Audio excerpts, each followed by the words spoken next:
get that off the screen. Maybe we're all set. Okay. Good evening, everyone. I'd like to welcome participants to the joint hybrid planning board meeting of October 23rd. First, a call to order on participants. Ms. Creighton. Here. Ms. Delicio. I'm here. Ms. Rowland. Here. Mr. Olin. Yes, here. Ms. Gilbert. Here. Ms. Kenny. Here. It's like we have a full quorum tonight. I'd like to remind all board members, guests to be asked to be recognized by the chair if they wish to speak. And this meeting's being recorded.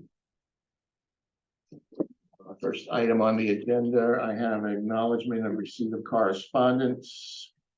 I had two Iavoni letters, one on flooding, one on parking, and a Donna First letter, which I distributed to everyone this morning. If you hadn't gotten it It was previously. embargoed. Mine got into a quarantine. Oh. Yeah, mine too, yeah. So it went into some kind of quarantine, but I was able to track it today. So just a question, because there's dates on here 10/5 and 10/7.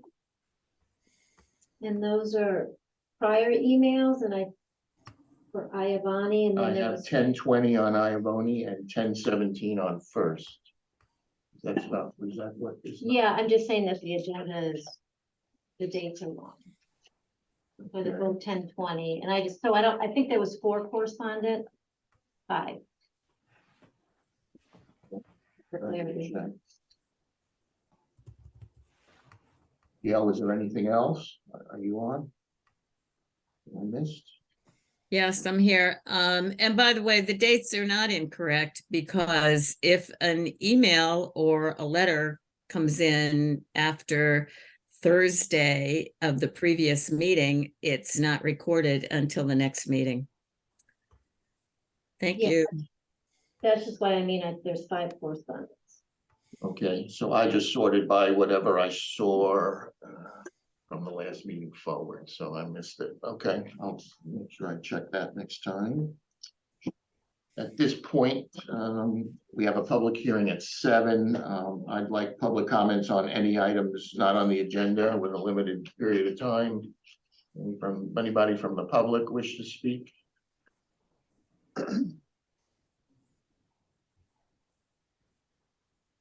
Okay, the first item I have, next item, driveway entrances regulations. I'm gonna turn this over to Vice Chair Sarah Creighton. I believe we got an email that 3 have been done and 1's pending by the DPW. Yeah, but before I get to that, I think this came about, thank you, Ron. Thanks. This came about because we were talking about the input we had from KP Law on the larger set of rules and regulations, which I'll come to. If we have time, we can maybe talk about that later. So I said, well, let's just look at the curb cut, or otherwise more appropriately called regulations for driveway entrances, which is Article 7, which I put it in the packet. And then I did a couple things. One is I confirmed that on June 12th, we passed the entire package, including the regulations for driveway entrances. So these have been approved. These regulations were approved on June 12th. The minutes, at least that's what the minutes reflect. The other thing I did is I went through the high level, went through the general bylaws change that we approved at town meeting to make sure that the driveway entrances actually reflected the important things. And it's my assessment that they do that and far more. They're quite specific about the plan requirements and so forth. The only thing that was different from what we might have talked about is that the regulations do say that they would consider having 2 entrances if there is frontage of greater than 20 feet, 200 feet. So that is the only departure that I could find. I only skimmed it, but so I just wanted to before us. And then I think that the regulations that we approved in June are actually quite specific and prescriptive. I also checked with Nate and Chuck Dam, and they've approved a few. let's see, they've approved curb cuts for 90 School Street, not 9 Crooked Lane, 26 Pine, and 1 pending for 2 Harold Street. And I asked about Ocean Street, I should know what number, Adele Urban's old house, and he said, looking at it, it seems like that would fall under the planning board purview. And I also brought that one to the attention of the building inspector, who didn't have an opinion about it. So, now that I have this from Nate, I'll forward it to Paul and just say, at the appropriate time, can you refer that one to the planning board? So that I think my assessment is that the regulations do what we wanted, which is they reflect the prescriptive criteria that we came up with that one exception, which it seems to me to be reasonable. They also add they have a lengthy application process, specifics about the requirements for the permit. And I would say my recommendation on looking at this is that we stay the course and perhaps take it up in a year and find out with Chuck and Nate what information is maybe overkill or what information is missing. Okay, so you're saying we pass this on June 12th? We passed it on June 12th, so I would say we take no action on that portion. Oh, the last piece, which was what brought this whole thing up, which was, did Jonathan Murray have any comments on that? And he did not review this section. So, it seems to me to be fairly straightforward, and Chuck and Nate said it was working. So that's what I did, and I can add. Chris? So I read them also a little bit more carefully, and I agree that they're great. There are some typos and some formatting things, which probably could be straightened out, and I might take a shot at that. Nobody objects. But yeah, I do recollect the meeting where we approved them all, and I'm glad to hear that they're working. So the meeting was, I actually checked the minutes. Yeah. So we have to remember. Okay. There. So, I think we approve them to then get reviewed by town council. And town council still hasn't reviewed the curb cut section, so I don't think we can post them on the website yet until they're approved by town council. I have a lot of issues with it. If I could go through some, to Chris's point, there's a lot of typos. I guess kind of starting at the beginning where it says, Article 10, Section 46 of the Manchester by the Sea general laws, they're actually the general bylaws. That's a clear distinction between state versus local laws. Starting out at the new residential, in that paragraph, it requires the application plan scale to be at 1 inch per 100 feet. And then if you go to page 8, it says 1 inch per 40 feet. So we need to be consistent. That referring to the same plan? Yeah, for the same application. I thought we had agreed that these would need to be stamped by a professional. And I don't see that on there. There's discrepancies between what the general bylaw states and what this states. It states that if the entrance is within 40 feet of another driveway, but in the bylaw, it says it has to be 10 feet. The bylaw says. I think what the 40 feet is, if there's a driveway within 40 feet, you're supposed to show it on the plan. Yeah, so the entrance, so the, Are you talking about the general bylaw? Because I don't see that in the. Yeah, the general bylaw says for the 10 feet, So it says all driveway entrances shall be located at least 20 feet from the nearest street intersection, 10 feet from the nearest driveway entrance or fire hydrant, and 5 feet from side lot line. So this in the application says shall include if the entrance is within 40 feet of another driveway. But in the actual bylaw, we say it can But only it's, be, it's saying that within a 40 feet, you show it on the plan, doesn't mean you can't do it. That's all that is, it's just about. Right, the application shall include if the driveway is within 40 It's not feet. prohibiting it, it's just. saying- But it's okay. it's a application that allows the DPW to determine if there's a safety issue. Okay, okay. The, let's see. So I thought with the 2 driveway entrances, we had decided as a board that if somebody wanted 2 driveway entrances, it was gonna come to the planning board. I think that's the case. That's not what this says, as I pointed out. Right, so I think that needs to be changed back. The, Can I just follow, just to clarify that, the approved version says residential lots shall typically be limited to a single apron and curb cut, however, 2 curb cuts may be allowed if the lot frontage exceeds 200 feet, or if the lot has frontage or on more than one roadway and both curb cuts meet all other criteria. So as I pointed out, that is the material difference between what we originally had, which seemed, at least in my read, to be a reasonable provision. Yeah, it seems reasonable, but But it is, Mary's correct, it is different than what we had approved.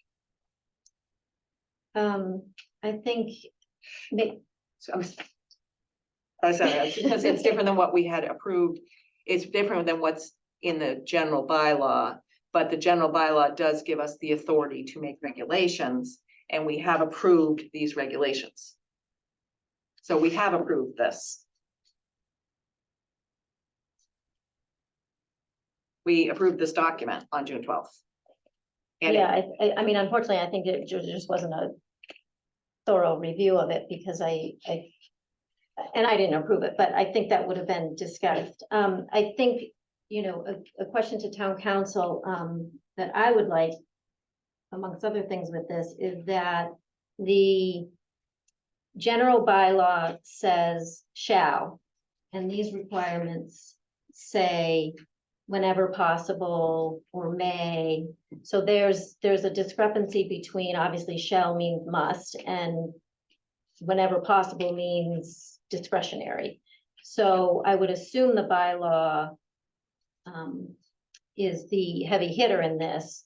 So I think we should be consistent in the regulations. well, I think our intent was to put it in the hands of a registered engineer, the DPW director, so they would have some leeway as to, you know. Well, they have to follow the bylaw, so what we're giving to them, which we haven't passed over to them yet, but what we're giving to them is just different language than what's in the bylaw, so I think we should be consistent.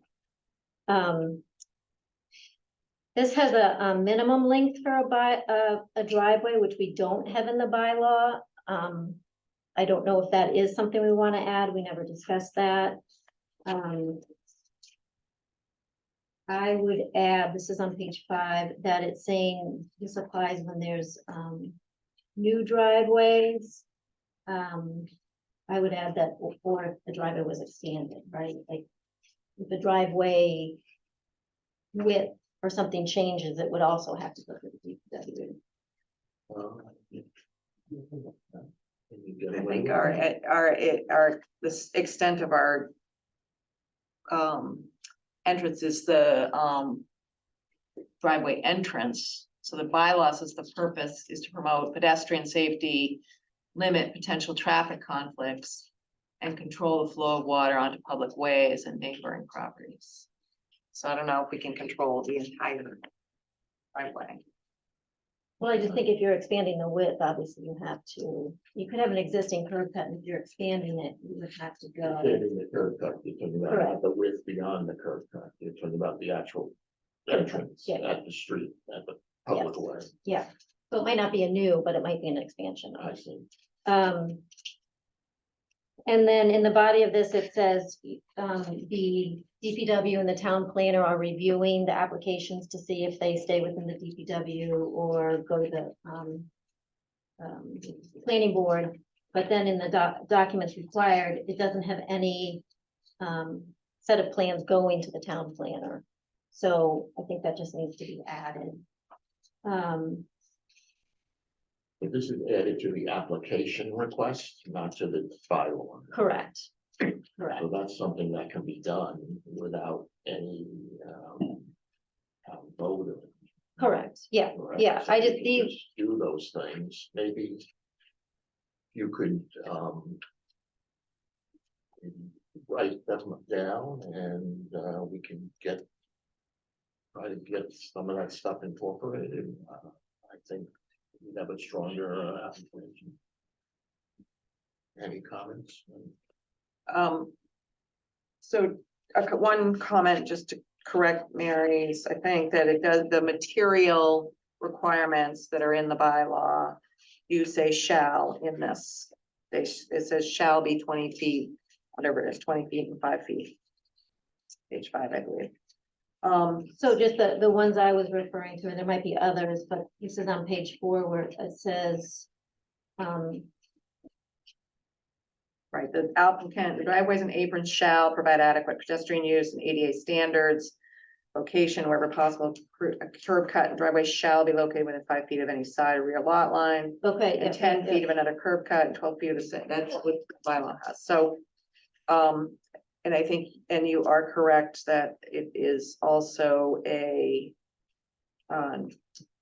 We are silent on the length, we were previously silent and never discussed the length of the driveway. I think because we were focused on the entrance. But the 500 feet is consistent with the length of a subdivision road, which is probably why And that's in our current zoning bylaws or current subdivision rules. Um, Do you have other? yeah, there's others. I mean, I think people's eyes are glazing over, but I guess my point is that Well, why don't you give us a list of bullet items and we can maybe discuss them at a subsequent meeting and say yay or nay? And yeah, and that's fine. And I mean, I have concerns with the process. I mean, we still have not met with the DPW to pass this over. I mean, I think we need a clean document to do that. And what the bylaw, the general bylaw does say is that have them come in or be online when we do this discussion. I think we have to pass it over because it says in the bylaw that said application shall be subject to regulations developed by the planning board and may be modified from time to time. So if they're relying on us for subject to these regulations, I think our regulations have to be transformed.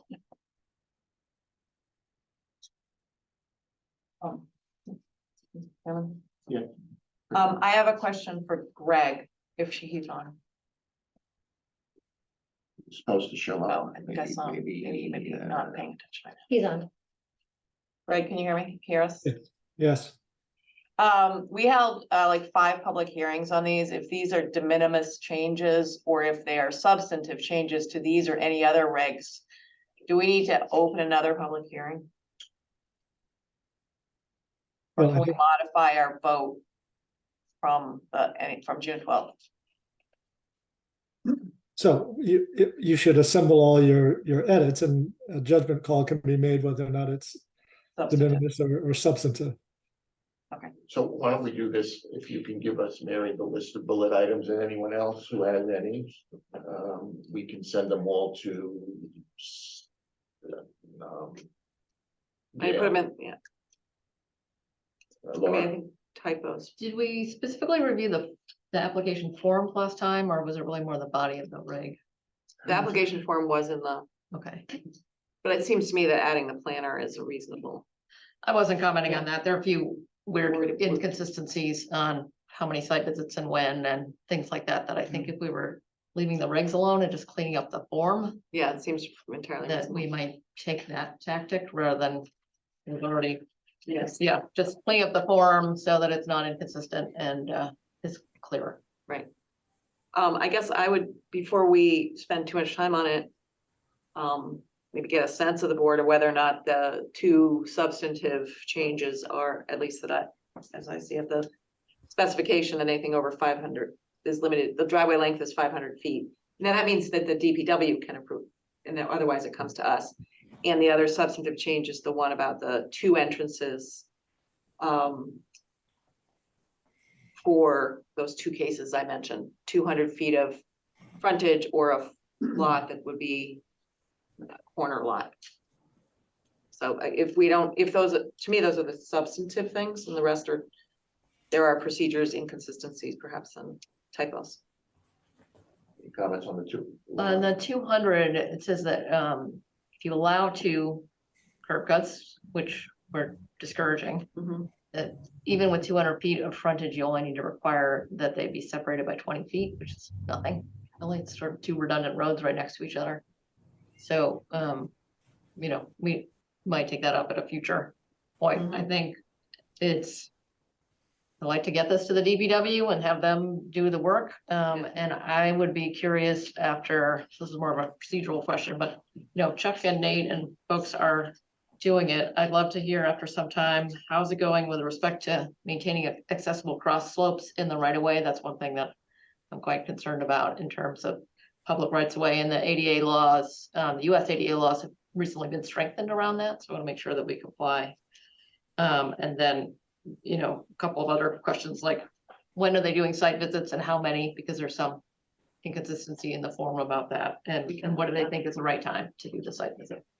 The other thing is maybe I mean, I can send the entire board the note from Nate or Chuck, I think it was Nate, with the addresses that have been reviewed. And we can look at we can just do an informal look at whether or not we think there's a problem, you know. Not that we want to second guess them and they are the engineers, but I don't feel any need to check their work or anything. I put my faith in them as engineers, but I can ask. I would just be curious to hear how are they, you know, are they running into, particularly with when do they do the site visit at design or at final inspection? Because it differs between the document and the form. And if they need to catch something about, did the cross slopes in the right of way, I know this sounds like technically in the weeds, but it's really important for keeping our sidewalks and right of way accessible to people. Want to ask them how that's going in their review, and do they have a chance to pick that up? So why don't we do this? Why don't we get go ahead. I have 2 more questions. One is we have to, at least as a board, if there are any in the pipeline, for DPW, whatever, without a town planner who's taking over that role within this process, but also when we started the rules and regulations, it was a requirement that town council review them before they get official. And I'm just curious why we're not having town council review the curb cut or the driveway entrance. I don't know if that got through the cracks or how that happened, but So I think if we submit comments and the document gets changed, I don't know who owns this document, but who changes the document, and then it goes to town council for review. I think if we're gonna stay consistent with procedures, that's the procedure. okay, so let's a couple of steps here. Go ahead. I just need to correct them. June 12th, Ms. Creighton moved to adopt the rules and regulations as amended, and the track changes. Mrs. Tenney seconded, and the motion passed. So we did not pass it subject to town council review. We may have said we would like it, but this motion does not. What we did move to approve site plan application and refer to town council for review and approval. So we did 2 things that night. One is the total rules, and the other was the site plan, which Mary's correct. In that case, we asked it go to town council. So that might explain why it didn't go to town council. So We asked town council to approve this the site, site plan yeah, to review and give us comments back. review, is that a requirement of a site plan No, to the site plan application. for the application? Because the site plan application, it was in the rules and regulations draft. It was one of the articles in the rules and regulations. And we felt that with cell signaling coming, that was important. So this is what I think we should do. Let's get everyone's comments, Mary's comments, let's get them together. Let's get them to Gail. Gail, you can, and then I could we could take a look at them. I can go over it with Greg or our pro tem planner and see, if any of these are critical enough that we have to go through a public hearing Right. process. And if not, we'll try to bring it before you, everyone here, to kind of, yay or nay, And certainly all typos should get there. the typos, obviously. Just one more question with the, do we have to include in the rules and regulation, or the regulations for driveway entrances, procedure, how somebody appeals a curb cut? I think that Well, would, I think we had an appeal, if it goes to the ZBA, I think, and we had that happen, actually. that was the thing. No, it That goes was to the our planning board for a bylaws. special permit is what happens. It's in the regs. If the Oh, they give up DPW the doesn't city. approve it, or if the conditions are not acceptable to the owner, then they can file for a special permit with the planning board. And then if somebody appeals the planning board, then it goes to the ZBA. Gotcha. Okay, thank you.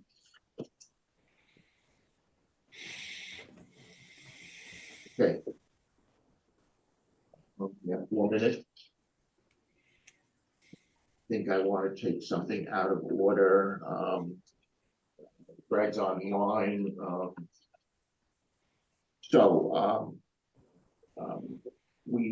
We had some items come in for special town meeting that the town is looking for our opinion on. These include, they need our review, they are a possible lease of the community center building, possible purchase of the community center by a citizen's petition, and a possible 97 encumbrance of Powder House Hill. And also there's a citizen petition article for speaking to have all zoning amendments be subject to a ballot vote. So the town would like us to weigh in on this. So my suggestion to Greg was if he could get us into a packet, some background details for us to take a look at. And then we need to meet 7 days before, at least 7 days in advance of special town meeting, to discuss and give our comments on these items. So with that in mind, I asked Greg, does the select board have to weigh in on these also? Well, they'll express their opinion, recommendation probably from the floor of town meeting, if not beforehand. They may do that on Thursday when they review the warrant. My thought was us to meet with the select board next Monday. And jointly hear what all this is about, or is that not a good idea? It certainly is possible. I can see if it'll fit in their schedules. I'd like to ask the board if that's a good idea, or any other dates that may be a potential meeting date.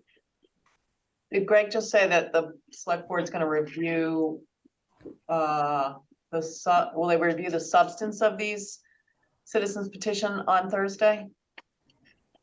They may save that for another evening or another day, but they will be finalizing the warrant on Thursday. Whether or not they'll express their opinions on them at that time.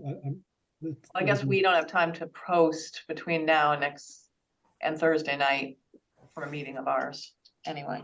But they're meeting on Monday, right? They're meeting a week from today. They're not scheduled to meet on the 30th, but if you want to, we can certainly pose that as a possibility, yes. Well, how about us meeting on the 30th, which is a week from today? When is their next meeting within 7 days? Just trying to look at my calendar. The next regular meeting is the 6th. So That'd be exactly a week before. that's exactly a week before. I'm just thinking, is there an advantage in not us meeting jointly to hear the pros and the cons. It'd be good to hear it all in One, the same information, but So Could we have a joint portion of that meeting on the sixth, or is that unreasonable? that's kind of close. We have to give our opinion and so Are we being asked for our opinion on the substance of each one? I believe so, Okay. correct? Correct me if I'm wrong, Greg, but it's, So we have a bylaw that requires the planning board to opine as to their recommendation regarding any land transaction. And so we have to do that one. whether it be a lease or a purchase or an encumbrance of land, then the bylaw says that the planning board will give an opinion regarding those proposals.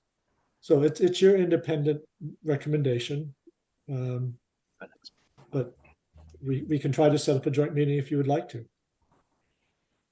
well, in the meantime, could you get us information on what the details are on these 4 items? And then maybe I can poll us through an email system. Want to do for a date? We don't want to Maybe decide. right faster just to do it or have our own meeting on the 30th. Maybe we have our own meeting. Laura, Could I just ask you to repeat? There was some feedback and I didn't hear all the things that you said about what the topics are. here they are, possible lease of the community center building, possible purchase of the community center, possible Article 97 encumbrance of Powder House Hill. Know exactly what that means, but we should get it. And then there's a citizen petition article seeking to have all zoning amendments be subject to a ballot vote.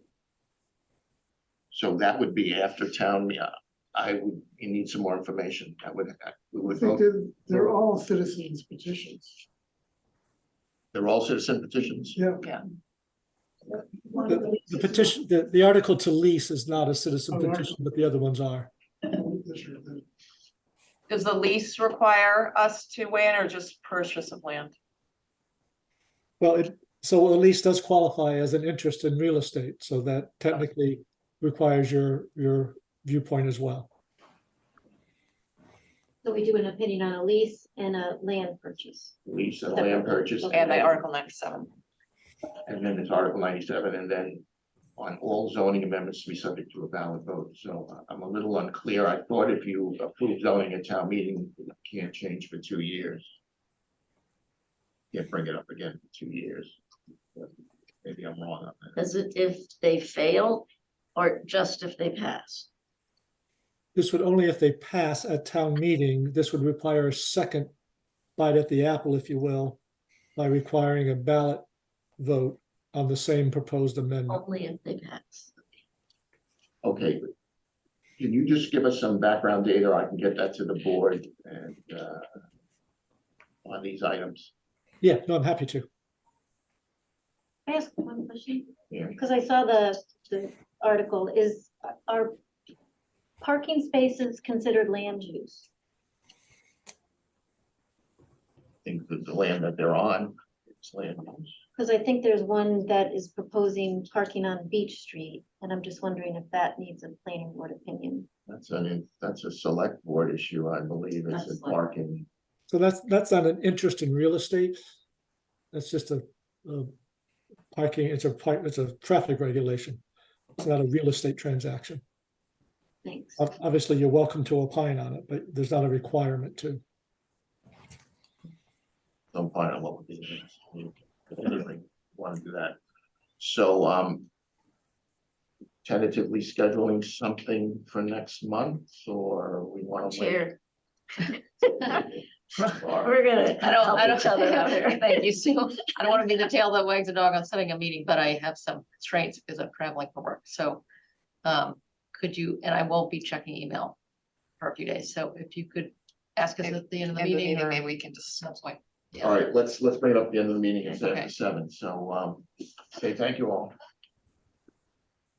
At this time, I'd like to open the public hearing on consideration for amendment to note 13 in section 4.2 table of allowed uses. The public hearing notice has been duly noticed and advertised in the Cricket As follows, in accordance with Mass General Laws 48, Section 11, the Manchester by the Sea Planning Board will hold a public hearing on October 23rd, at 7 p.m. It's a hybrid meeting with public participation being Zoom to consider the application of Planning Board to review an amendment to Note 13 in Section 4.2, Table of Allowed Uses. This proposed change was requested by the ZBA. At this time, I'd like to take a roll call vote to open the public hearing. Mr. Only, Yes. Ms. Foley? Here. Yes. Yes. Yes. And Ms. Delicio. Yes. At this time, I'd like to acknowledge Laura Tenney for opening remarks. Thank you, Chair. Oh, and Sarah, I'm sorry. Sarah, Sarah one first. slides just to, I think I'm gonna start. Can I share? Yeah, I think you have to enable it. Audio.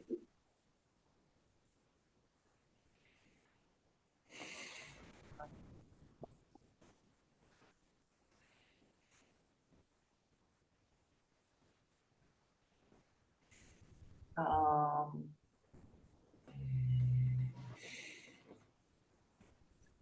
So.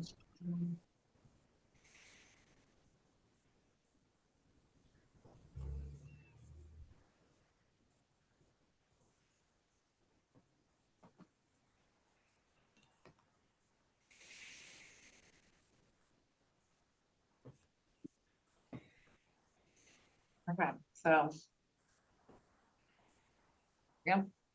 So I just thought I would start by, explaining where in the bylaw we're talking about.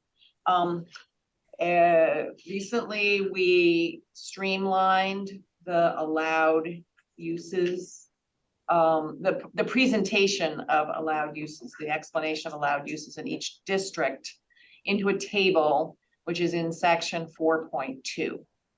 And so the item we're talking about tonight is the allowed use, the description of the allowed use by special permit from the ZBA and a note that's in that table. So we're talking about modifying the description in the table and the note. So it's two separate things, two related things. One adds description, and the provision that we're talking about has actually been around since, I believe, 1984, 1983 timeframe.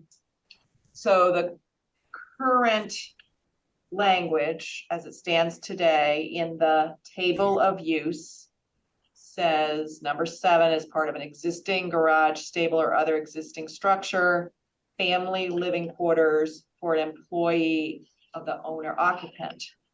And by saying that, it designates it as a allowed use with a special permit of the ZBA. So we're not proposing to change that the ZBA would review these allowed uses, but we are proposing some language changes, which Laura will explain. The note in the table further basically says the same thing that I just said. Part of an existing garage, stable, or other existing structure approved by special permit of the ZBA, family living quarters for and to be occupied only by an employee of the owner, occupant of the dwelling. Well, such garage, stable, or other existing structure is an accessory use. Said employee must be employed on the premises. So that's what we're talking. That's just to explain. We're all familiar with this, but people watching might not be familiar. So I'll turn it over to Laura, and you can. I have also put the language. So Thank you. So the zoning board of appeals has for some time been asking the planning board to fix this existing long-standing regulation for an accessory use that is allowed by special permit with ZBA review. In use since the 1980s, this regulation pertains to use of an existing accessory structure or structures as residences for live-in employees of the owner. The requested fix by ZBA was to change the word employees to add to family members, or to add family member to the clause, so that the regulation would match what applicants were actually seeking. The ZBA found that applicants for the special permit were designating individuals as employees, essentially creating contracts with family members at times to designate them as employees in order to comply with the narrow rule. Needs have changed in Manchester in the 50+ years. There are no longer so many estates where live-in employees are housed in stables or garages. However, there is both the desire and an existing pathway for creating these accessory dwelling units. So we put the ZBA's question to town council, proposing some word of simply changing the word employee to family or adding family to employee and family. We were advised by town council that doing so would unintentionally create discriminatory language in conflict with mass housing law and other laws by restricting the type of individuals who can reside in a family living quarters. In fact, existing language restricting to employees only in family living quarters may also be discriminatory. So we're trying to fix that, update it, clarify it for contemporary use. So in an effort to update and simplify the existing regulation and to make it fair and equitable for all town residents and the potential occupants of the units, we propose a two-part change as follows, and the change has been reviewed by town council and by town administrator. And when I read the proposed language, it incorporates their comments. So number one, we would delete all instances of employee or family as terms in the regulation. Number two, we would add a clause to prohibit short-term rentals referencing the Mass General laws. That is not currently in the regulation at all. We would add that. The section in question, as Sarah noted, are short, so I will read it in full, noting the proposed changes. Do you have that on a slide or? Okay, great. Note 3.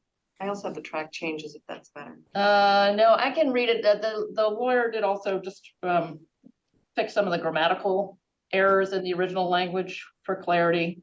So I can just read it this way, but as part of an existing garage, stable, or other existing structure, living quarters, grammatically that doesn't read so well. So living quarters is part of an existing accessory garage. That word has been added by the council, stable or other existing structure.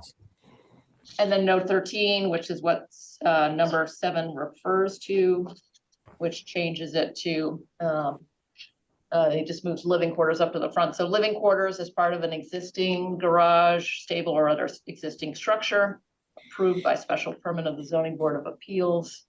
And then adds the clause that short-term short-term rentals. And then the clause that's been added by council, which is not in this draft yet, is short-term rentals as defined by general laws, chapter 64G, section 1, are prohibited within this accessory use. And lastly, we note that a special permit would still be required by the ZBA, so there is no change to that review process. That's what the current regulation. And I don't think I have that. This is the intent. There may be slightly better language from the Yeah, it's attorney. So I it's can just reorganized, so to put the right. noun at the front of the sentence, so it makes a little more Much sense. better. Yeah. It's So, hard sorry, to I interpret didn't, from the original language, so that's the change, and then add accessory. Thank you. Thank you, Laura. Sarah Melish, any comments on this from the ZBA? Yes, Sarah Melish, Chair of the ZBA. The ZBA requested this change as we had several situations in which a parent died and the surviving parent did not want to remain in their house alone, and they wanted to sell it and invest in their child's home. They want their independence and their own kitchen, be close, but not too close. So an accessory structure is ideal. It makes no sense to us that one can create space for an employee, but not a relative. In addition, in the general district, a property owner can create an apartment, but can only convert an accessory dwelling for an employee. This section of the bylaw requires the property owner to live on the property so that they have a vested interest in limiting the usage. So we don't feel that there'd be a lot of rental situations. And the other suggestion we had, and I don't know if you can do it, is that you might include that rents must exceed 31 days to avoid the high turnover in the summer with weekly rentals. Because our short-term rentals are less than a week. And apparently there've been some people who were called out because they're doing short-term rentals, and they said, oh, I'll just change it to a week. And then they don't have to file for a short-term rental. So I don't know if you're allowed to do it, but it might make sense to require the rental to be at least 30 minutes. To decrease the turnover. Okay, thank you. What is the duration of the short-term rental in the general law?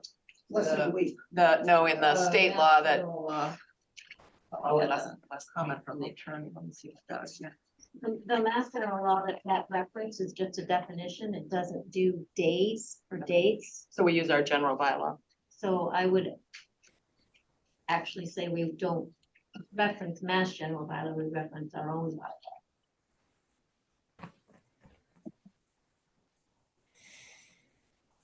I don't have it here, but I think Mary's correct about the definition of short-term rental. In my quick search of what is the definition of short-term rental, not for the Mass General laws, 30 to 90 days is typically what that means. So we could find it somewhere, either in our definitions or in the reg itself.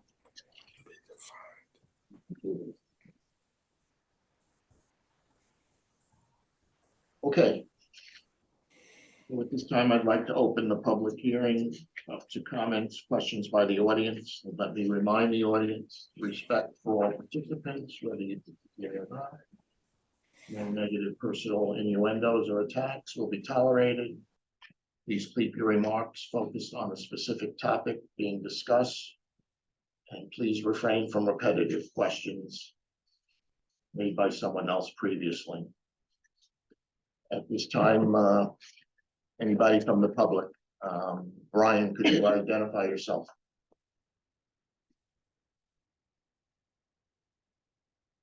Could you unmute yourself? All right. I'm Brian Miller, 92 School Street in Manchester. I want the definition of short-term rentals specifically defined. To me, anything less than 30 days, or 90 days is a short-term rental. Number two, I still want the equation put in there, or the quote put in there, owner occupied, because if it's not owner occupied, then the neighbors and neighborhood are the people that suffer from this, and not the owner themselves. So those are two requirements I would like to see added to this bylaw. Thank you. Thank you, Brian. Sandy, identify yourself. Yep, excuse me, Sandy Rogers, 82 Old Essex Road. So this looks like an ADU type of situation. And in speaking about ADUs, is there a need for the existing structure to be existing for a period of time, such as 5 years or something like that? I think that was part of other ADU suggestions that the town has come up with. I don't know the exact years. So I think that's really important. I want to also support what Brian said about needing to make sure that it is the other unit is 100% owner occupied. I'm a little bit confused in that and also in the past, if the unit was rented to an employee or the employee was able to just stay there. Now we're creating a whole new rental unit, it sounds like. Does it need to be 6 months occupied or more? And then is it considered part of the housing stock? So I think we need to address all of these kinds of issues. Other than that, with other ADUs, we've had to deal with parking and other kinds of scenarios. And I don't know if that needs to be also included in this. Thanks. Okay, thank you for your comments. I'm writing this down, maybe we can take. Yeah. I'm writing these down, so maybe we can come back. to Okay. And I don't know if you can answer any of those now, or it's something that you need to go back to the table.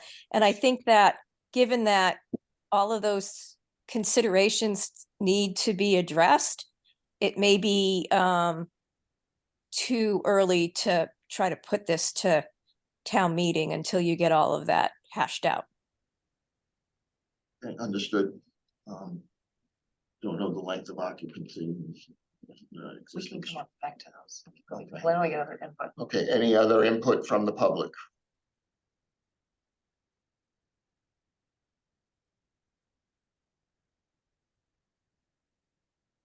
iPhone, could you identify yourself? Hi there, it's Adam Zager, 21 Union Street. Yes, Adam. Hi, thank you for recognizing me. I think I want to echo some of the sentiments that were made on behalf of the board. The regulation is antiquated. It's tough. I'm speaking as owner of a property that has a permit for one of these barns. And essentially, we can't even really get financing for it. It's like $400.50, $400 a square foot to build.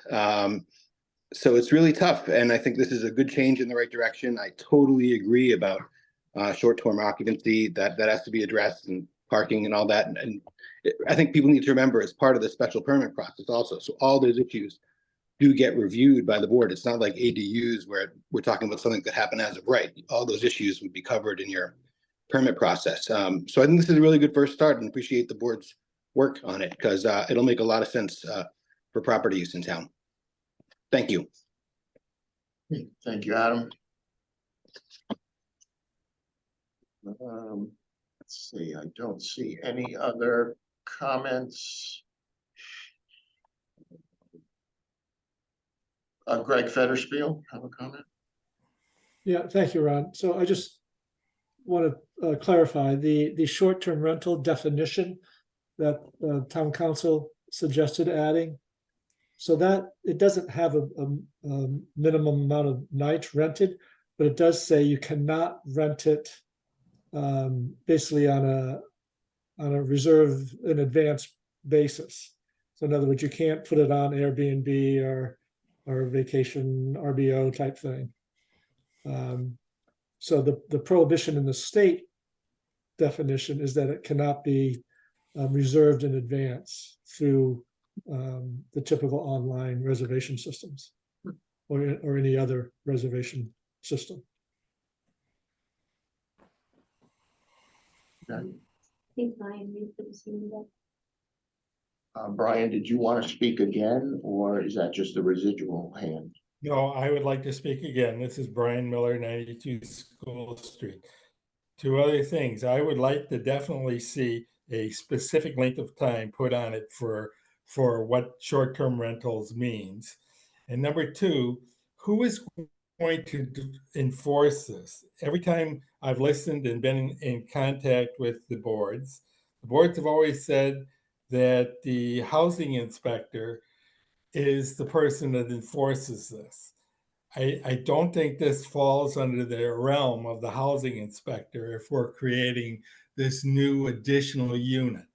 Thank you. Okay, thank you for your comments. Any other comments from the public? Shall I share? Would you like me to share the summary to make sure people hear that? Yeah, so Sarah will share a summary on screen of the comments we received.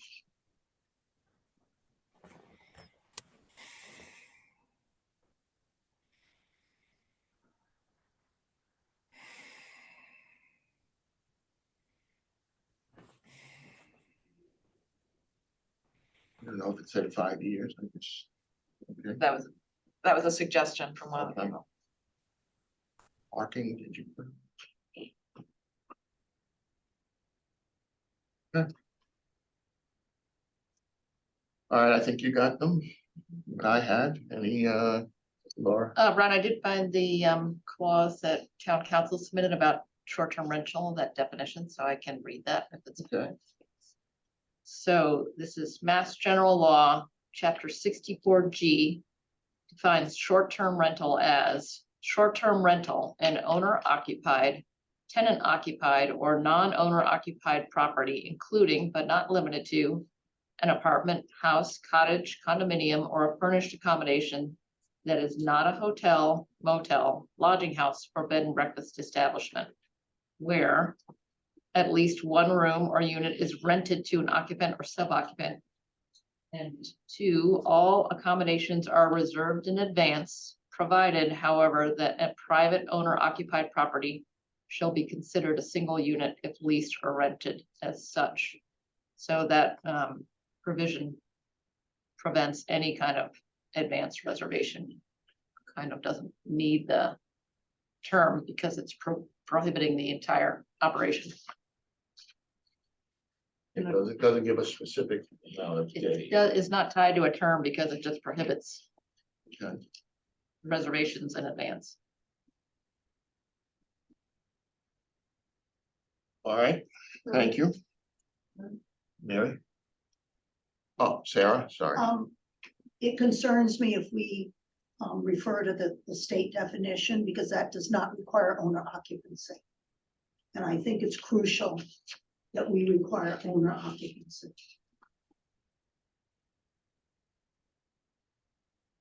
So cut down on, Maybe we define short term and leave it owner as owner occupancy. Okay,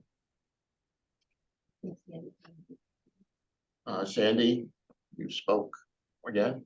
Yeah, I have a question. It was a little bit odd when it, because you got rid of family living quarters and it just says living quarters, which I don't know if there's a definition.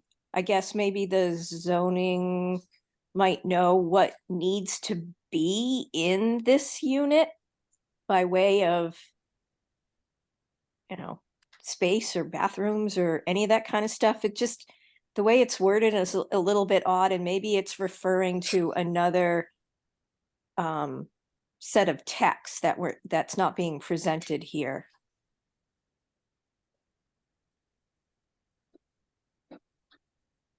So that's just a general question. I'm a little bit confused as to what is defining this space Yeah. other than it's in a Understood. separate dwelling. So it's just a little confusing, and it was just the wording is odd, so.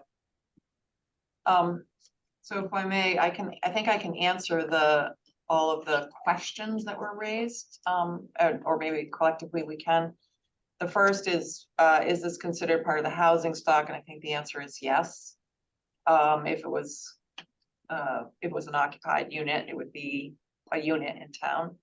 The second thing, how would parking be considered? I think, however, the ZBA currently deals with that issue in the special permit process would be how. it would be a change of use, Yeah. which would kick in the parking requirements Right. based on the number of units. Right, so that is covered elsewhere in the bylaw. Yes. Who is the enforcement agent? I believe the building inspector is the enforcement agent. Greg, is that correct? Yes, correct. Okay, and why delete, at least I think the first part of Sandy's question was why delete family from living quarters? And we were advised that restrict. That wasn't, just to let you know, that wasn't a question of why delete. It's that when you delete Okay. family living quarters, it just says, Sandy, hold on, let Sarah finish first. okay. So I heard the question, or people might be wondering why delete the word family, and that was on advice of counsel that is potentially restrictive, and we don't define family living quarters in our definitions. And the living quarters, we were trying, I think the intent was to try to keep things as like the original. And I'm not sure living quarters has a specific definition, but it probably is in building code. It does. It requires separate kitchen and separate bathroom. Right, living quarters is a building code And I definition. don't know if living quarters is the full definition you need, but there's a definite definition in order to have an accessory dwelling unit. the living quarters, you have to have a separate kitchen and separate bathroom. That's what makes it different from an in-law suite. An in-law suite would not have a stove. Okay. So, Have a stove. Yeah, that- just to clarify, I was not second guessing I heard the reasoning why you needed to get rid of Okay. family. It was the definition of what living quarters Sandy, means. Sandy, point of order. Could you raise your hands and be recognized if you wish to speak? Okay.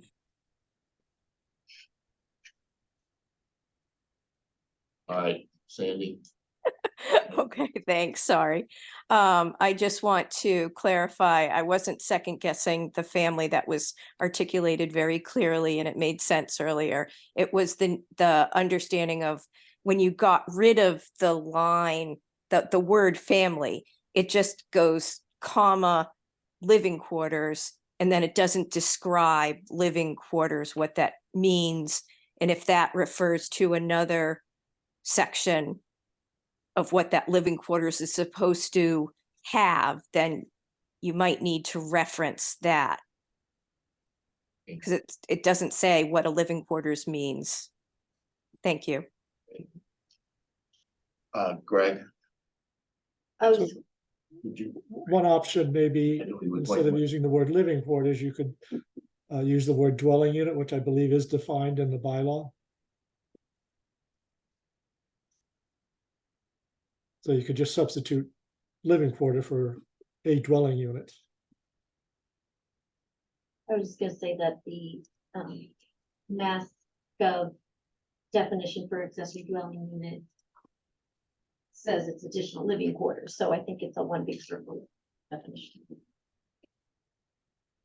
So we could change it to, so, okay, any other comment from the public? Otherwise, I'll take a motion to close the public portion of the public hearing. So moved. Second. A roll call. Oh, Chris, Yes. Mary. Yes. Karen, yes. Sue, Yes. Laura, Yes. and Christina. Yes. Okay, at this point, I'll open up to the board for any comments or thoughts on our proposal after hearing from the public.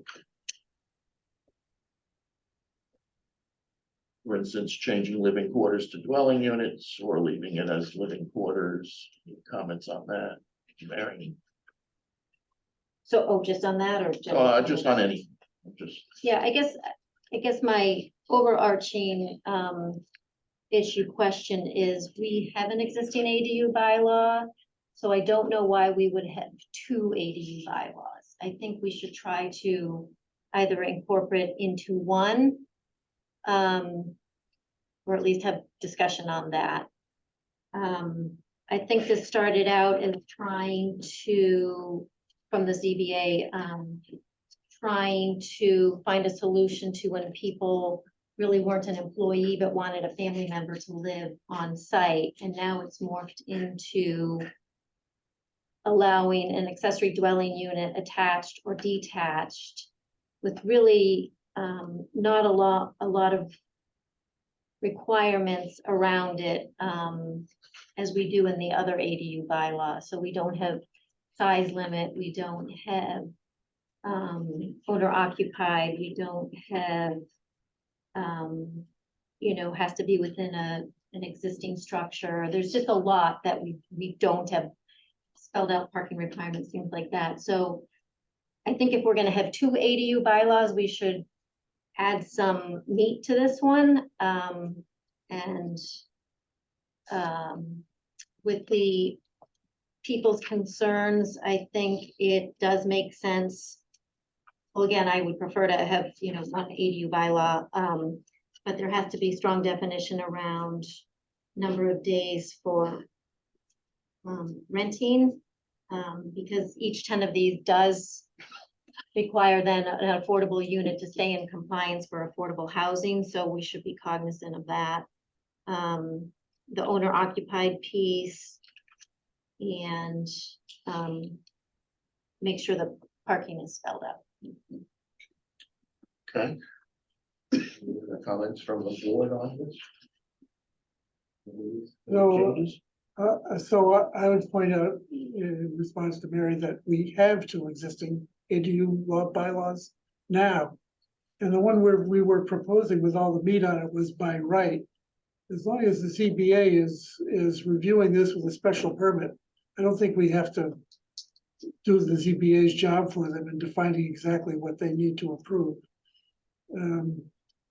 I do think there are some good things to put in there. I think a 6-month, for example, occupancy requirement would be good. In addition to the definition of the short-term rental.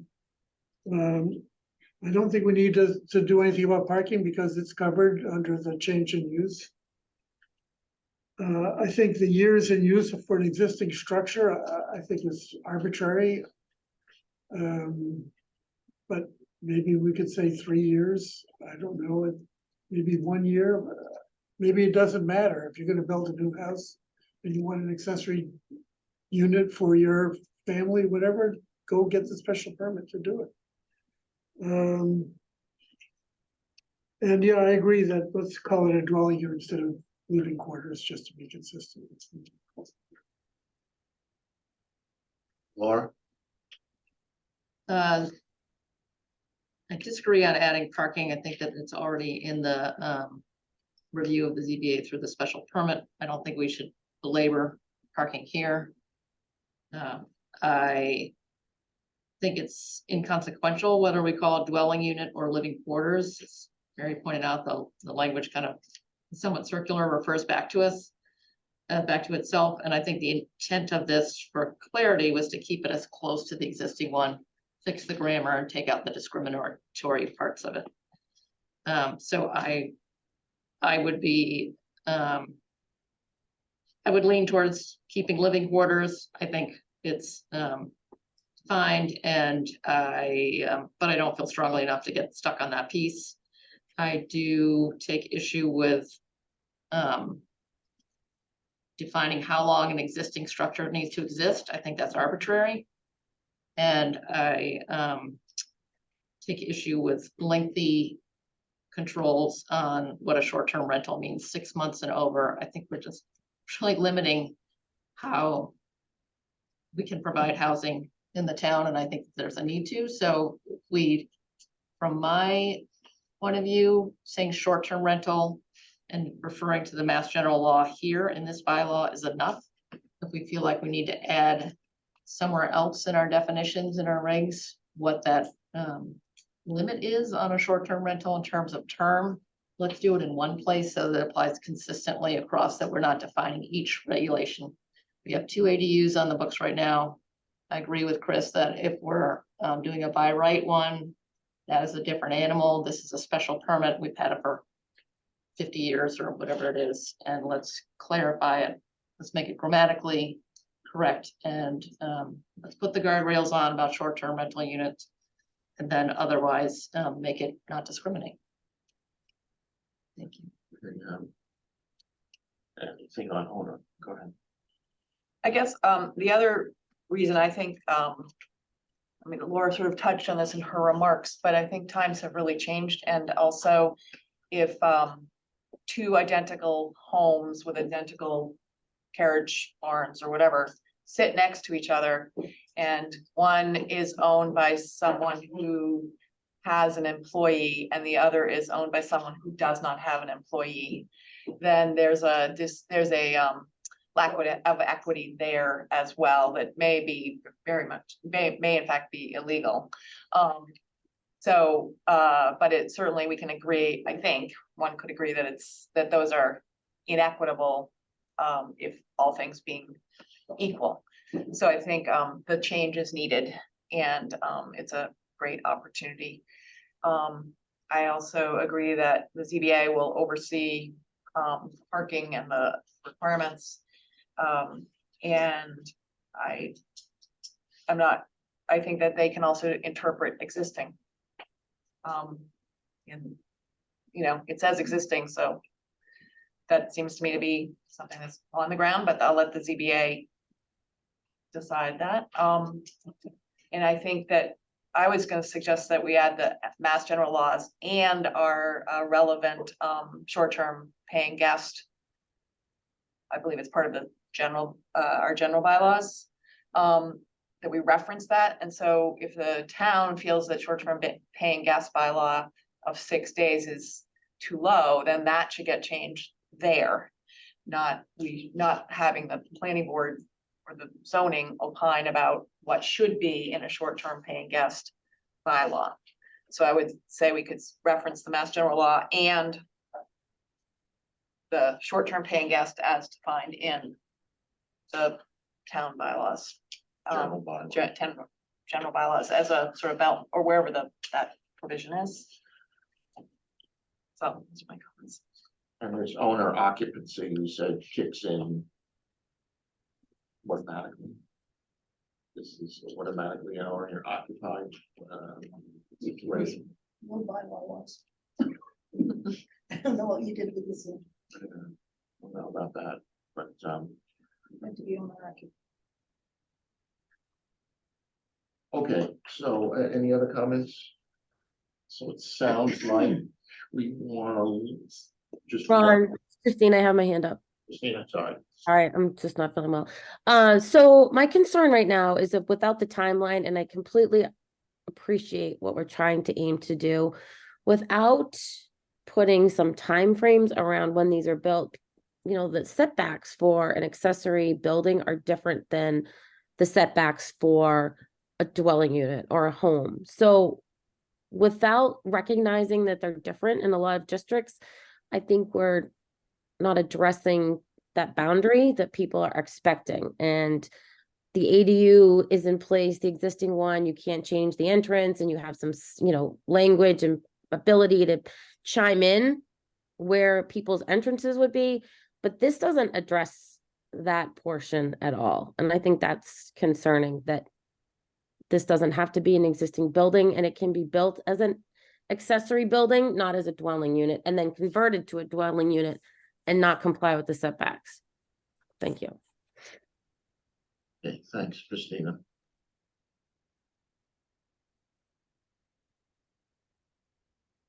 Okay, so it sounds like I have a mixed bag of things on the living quarters to dwelling units. I think the idea was to just keep it as living quarters and not make the change, since it just circles back to that anyway. Kind of agree to that. On the short-term rental definition, we were thinking of moving that, of having that defined in the general bylaw. It is. Reference it, yeah. Reference the general bylaw. Reference the general bylaw. In the Mass General, both, Yeah. right?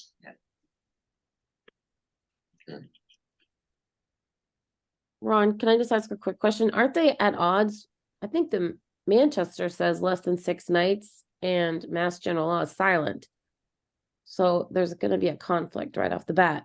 We're prohibiting both. Is what, I think what we're saying is short-term rentals as defined by Mass General Law, blah, blah, blah, and the Manchester by the Sea General Bylaw section, whatever it is, are prohibited. So that would be inclusive of, Okay, thanks. that was what I was thinking. And they can't be advertised. Right, that's the Mass General Law. Yeah, I don't know about, I'd have to look at it again for advertising. It said can't do advanced advanced reservation. reservation. Parking, we figured is taken up by the ZBA.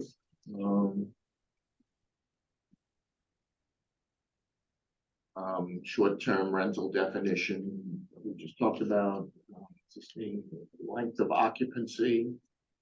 Do you want to define that? Sound like we need to.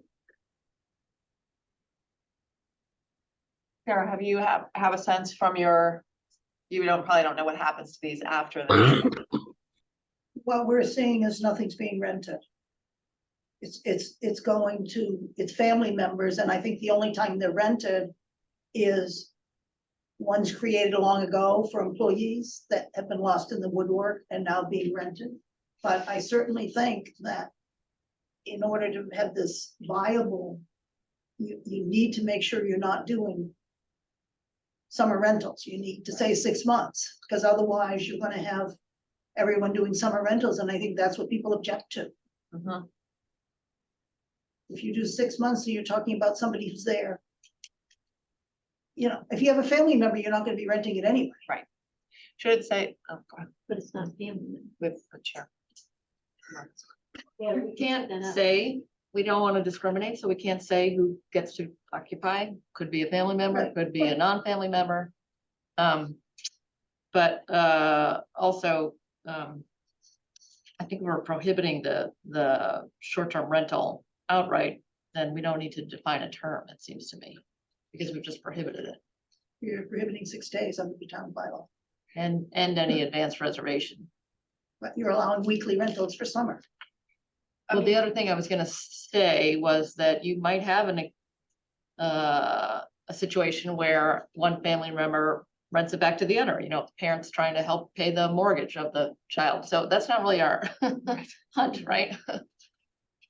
But, Mr. Chair, Sarah? it seems to me that we have agreement that we don't want to have an Airbnb or a summer 3-week rental or 31 days. So why don't we just say short-term rentals or rentals of less than 6 months, whatever the number is, 2 months, 3 months, 6 months, and or short-term rentals as defined by the bylaw, by the MGL and Mass General bylaws are prohibited.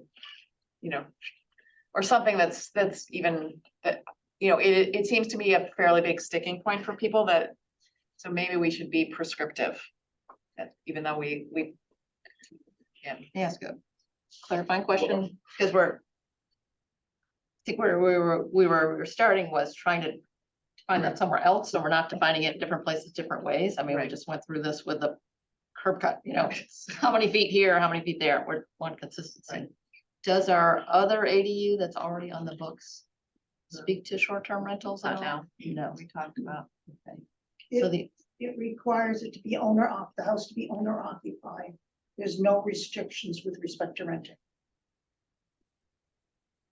okay. And it has to be within the existing structure, Mhm. Yeah, which would tend to, if you owner occupied an existing structure, you would tend not to have Airbnb type things, but you might. you might, yeah, I mean, people do that as income. Right. Christina? You have your hand up? I do, thanks, Ron.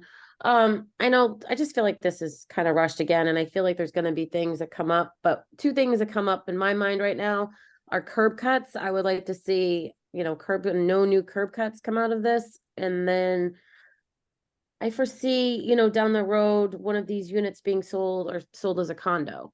So I guess I'm concerned about that. Good, thank you. There. I'm just, so getting back to what Sarah Melish was saying, I think solving some of these issues is putting back in the owner occupied piece, that the main dwelling is owner occupied, and thus you would have less chance of being, well, maybe not less chance, but the short-term rental or the cases where, obviously you don't want the case where, I don't think we want the case where both units then get rented out. So, you know, you could have the main dwelling and now an ADU, and if there's no owner occupied requirement, which we have in our existing ADU bylaw, they could both be rented out. And that changes the fabric of a neighborhood, so I would lobby to get the owner occupied piece back in. Just out of curiosity, Lee, why does that change the character of the neighborhood? To have 2 units on a, To have 2 rental units as opposed to 2 owner occupied units, or 1 occupied unit and 1 rental unit.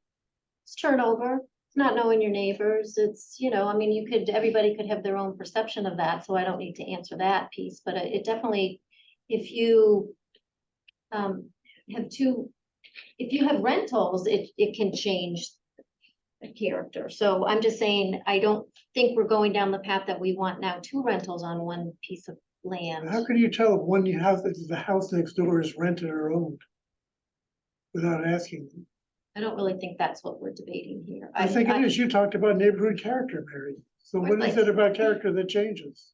That you have two rentals, and I think that, so again, I will reiterate that adding the owner occupied piece back in gets us closer to the existing bylaw that we have and closer to what the ZBA came to us and was asking to structure differently to keep the bylaw as closely as it is. The original ask was to make it family living quarters and not just employee, and that we can't do that. So I think if we're opening it up to any rental, having the owner occupied piece is important. And that's in the existing one. Correct. Owner occupied is not. in the- Yes, it is. It's in the except 9.2. No, No. it was in this one. Oh, I think so. An employee of the owner on the premises. Correct. Required owner occupancy because we've denied them for lack of that. So it's already there. It Correct. should be unless you inadvertently eliminate it. It's always been there. It's in the footnote. So it said, this is the existing language. I think.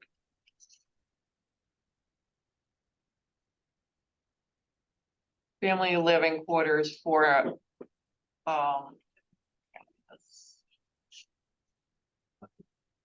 Of the owner occupant of the. owner occupant of the dwelling, well, such guard, It's because employee was modifying, owner occupant was modifying the employee.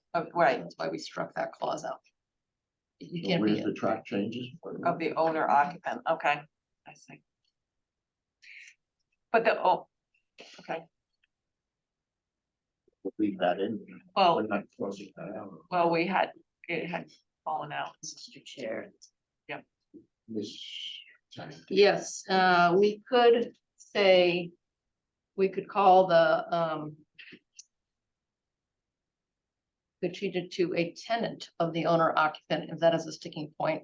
I also want to say loud and clear that we don't discriminate. We're trying to take out discrimination, so we don't discriminate against renters. If someone is a different income strata and they rent in the town, they are as much a resident of this town as anybody else. And that might not have been in the intent, but I think saying that a town character changes because people rent or people turn over is not the town that we are trying to be. I think we want to be welcome to people regardless of their economic strata and their ability to buy or buy today, buy tomorrow. So I'm not saying at all that that was implied or intended, but I just want to be clear that you are a resident, whether you rent or own, and that's really not what is at stake here. We're trying to be anti-discriminatory. The other thing I'd like to say is in the current bylaw, it's restricted to accessory structures. That Right. other structure would be saying you could put it in your principal house, and that's not there today. The, This section is only accessory structures. town council did add in the word accessory. It's not in the Okay, or document other that you accessory showed there, but I structure. did add those corrections Alright. from the town council just to reorganize the grammar.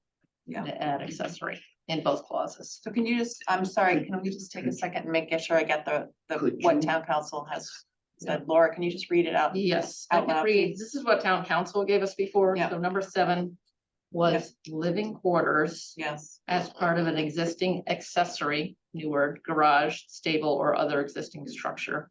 lost my mouse here. And then I'll read you note 13. It's not.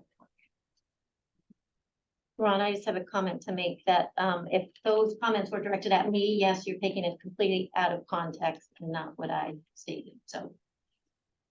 I know I have to defend every single word I say at these meetings, so that was not what was, that was not even what came out of my mouth, so I don't know how that got from what I said to there, but so be it, but that is not what I.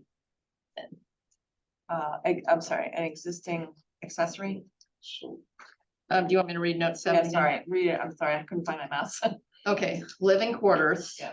As part of an existing accessory garage, stable, or other existing structures.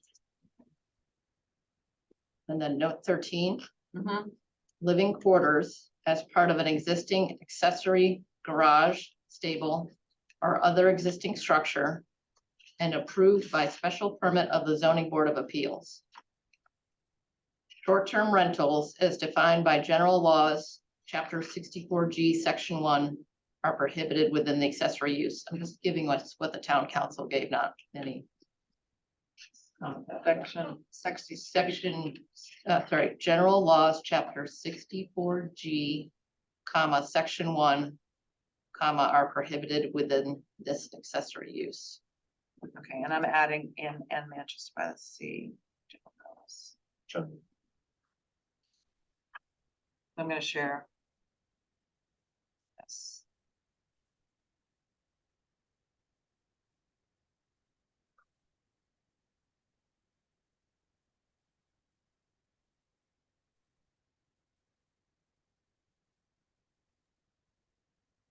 Ron, it's Christine. I have my hand up. Christina, sorry. Sorry, I just feel like we need to put something in there with date of construction.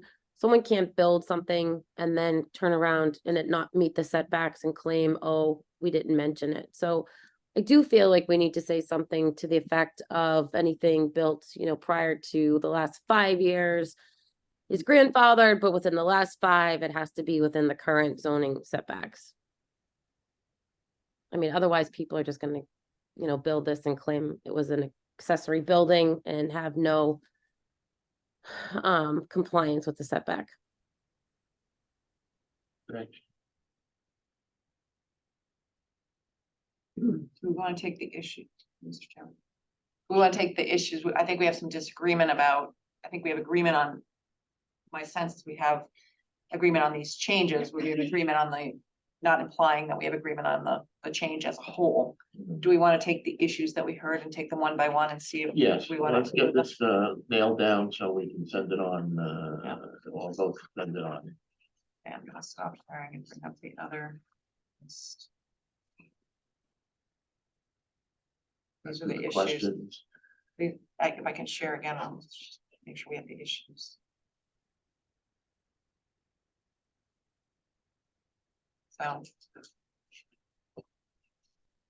So definition of short-term. We've just had some debate about whether we want to put some specific. This is a compilation of all the input. So we want to specify anything beyond the mass general law and our general bylaws, like this number of days, Okay with that, leave it as is. unless there's an objection. Hearing, how about owner occupied? I think that's been defined. No, we have not. We didn't put that, that did come out in the new version. that So was I a- suggest we put it back in. Or, We had talked about putting it back in and saying tenant of owner occupied to kind of revert back to the intent of the original. fine with Does me. that make sense? Tenant of owner occupied. Does tenant have any definition that wouldn't fall under that? Well, I don't know. Well, a family member would not be a tenant if they're not paying rent. Tenant pays rent. Laura? Do they? I mean, then maybe, but if we are not commenting on whether we care whether they rent or not, and we only want the main unit to be owner occupied. Person who doesn't own the accessory dwelling unit. Isn't that person a tenant? Whether or not what the financial arrangement is? Because they don't own the unit. You just say living quarter in an owner occupied property. Forget the tenant. That could work. Okay, oh, sorry, I'm not sharing. On screen, it's challenging. Okay, so living, does that make people feel comfortable living quarters in an owner occupied property? Yeah. That covers owner occupied.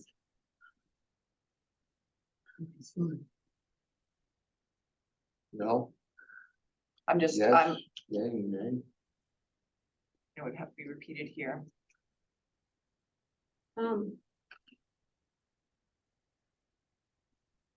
Seems to me that like we should, sorry, Go ahead. Fair, so, I feel like the owner occupied portion it belongs, but maybe we put it at the end. Because living quarters in an owner occupied something, and then you're as part of an existing access, it doesn't, Are we defined, I agree, it should agree, be at the end. I think it, at the end might Okay, might be be clearer. primary dwelling unit shall be owner occupied. How about that? No, you don't No, have that in your primary dwelling unit. You just want an owner occupied property. instead of the dwelling, of the owner occupied dwelling, or? No, Something. living quarters, get rid of in an owner occupied Right. property. And put that after existing structure. Right, but it's also in note 13. I see. Ron, Right. but is this asking for the ZBA to do a special permit for an accessory structure? Attached to a house. It doesn't say attached or No, detached. not attached. It has to, Not attached. is it specifically not attached? An accessory. Detached? Mhm. Okay. Is that inherent in an accessory structure? Because it isn't a garage an accessory structure? Only if it's not attached. If it's part of the house, it's part of the primary structure. To make it Okay. accessory. It Okay. needs to be in a separate building, Separate. correct? Right.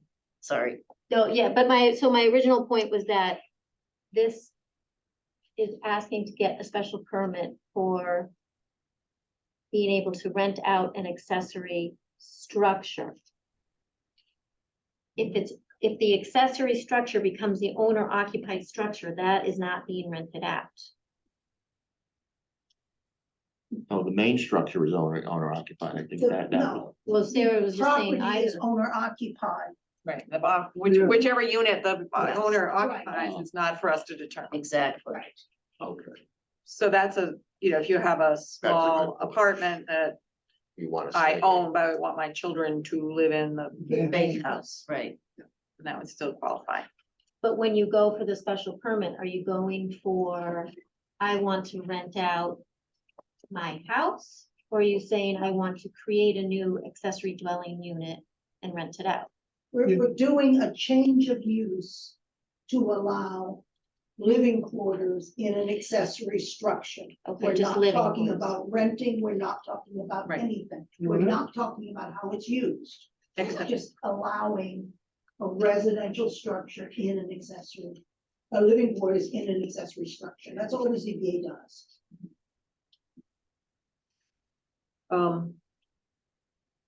Okay, I'm gonna go through the other issues. And requiring Is the that okay? property to be owner occupied.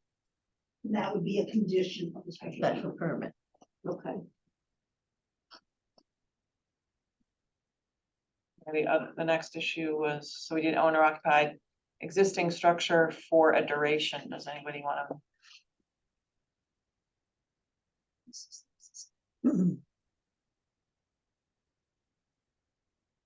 My feeling is let the CBA figure out that. Yeah, there's no requirement now.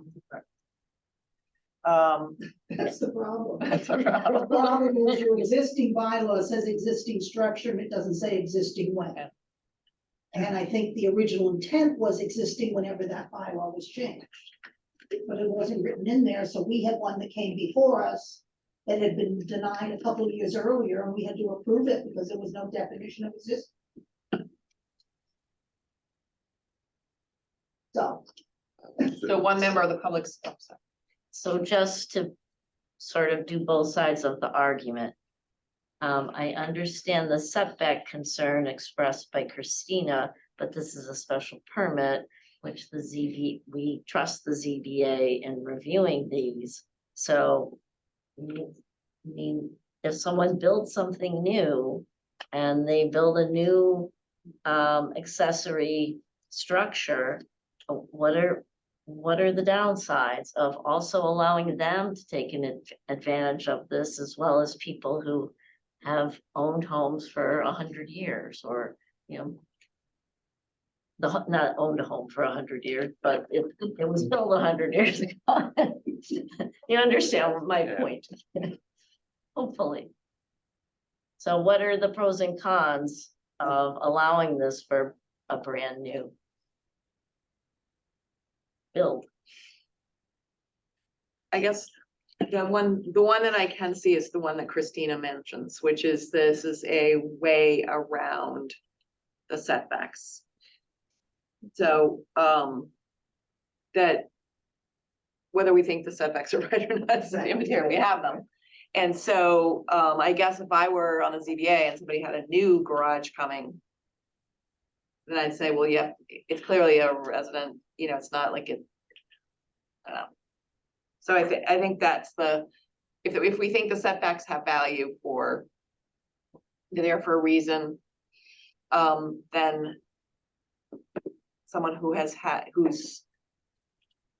their garage for 5 minutes is potentially getting away around that. So. So it's important to include some kind of guardrail.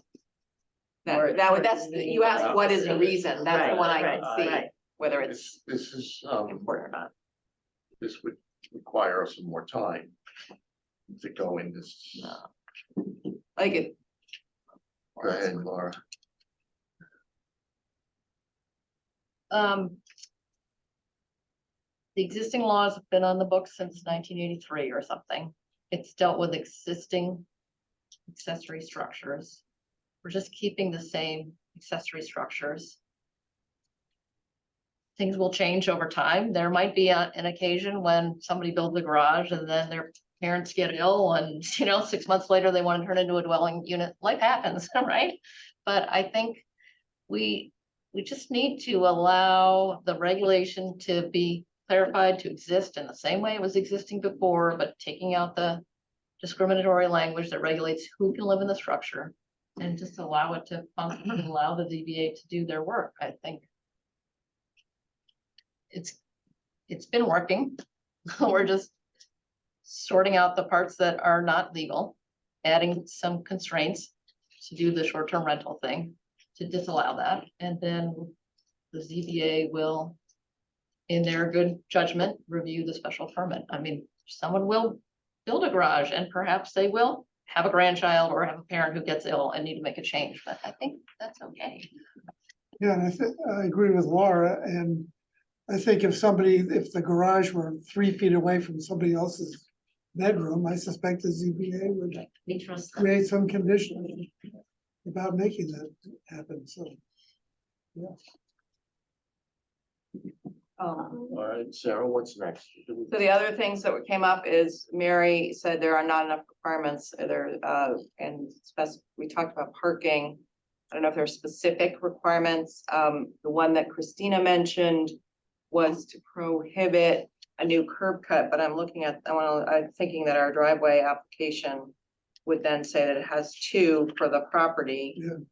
And the driveway regs, handle that, I think, just looking. So, Can I ask Sarah Miller's Go question? ahead, Sarah Melish. So if one of these comes in front of you and so they need the 1 or 2 additional off-street parking spaces. And in order to do that, they need to add impervious surface. As part of your special permit, you do all the calculations, right? That they're not over the impervious. Yes, All so, that. so coverage of structures and impervious. We look at that for every single application, even if there's existing structures. We had one out on Summer Street, we made them pull up the driveway and put in pervious surface because they were over the limit, because they had illegally paved them. Right. So that's important to us. We look at it, and we also look to make sure it's not more injurious or detrimental to the neighborhood when they want to do these. So if you're 2 feet from somebody next to you, that might be more injurious and detrimental to them. Yeah, and I've seen those pass, so I think that is a concern. I think it, I guess you see how things flush out, but. Christina Thank has you. it. Christina? Sorry, it took me a minute to get there. So I guess, yes, we do address it in the curb cut, but it just gets kicked back to the planning board. And my concern is in certain neighborhoods, taking up an on-street curb cut is going to take away from on-street parking. And we're talking about, allowing more dwelling units, MBTA zoning units, like we need our on-street parking. And so every new curb cut, and within the densely populated area, it takes away from an on-street parking spot. So I'm suggesting that we put a guardrail on this and not even allow it. So if you're going to convert this, you just flat out do not get another curb cut. It doesn't go into the special permit. It's a hard no now.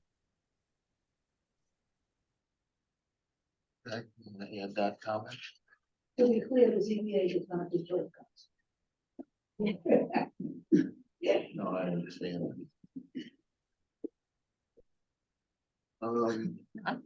Chair. Would it be better, since, back to the curb cut regulation, since the prohibition against 2 curb cuts kind of crept in there, would it be better to address Christina's comment in that regulation and disallow the 2 curb cuts I agree with that, and not do it here? yeah. Yes, think- I agree. I think we should Then we do it take across over the that board. part. Yeah. Okay, do we have it written now with I think everyone's we- comments and we Um, can kind of move it forward? I think- and put it up on the screen and move on to the next. Yeah, so I'm gonna take out the track changes stuff. So we have a final version. Okay.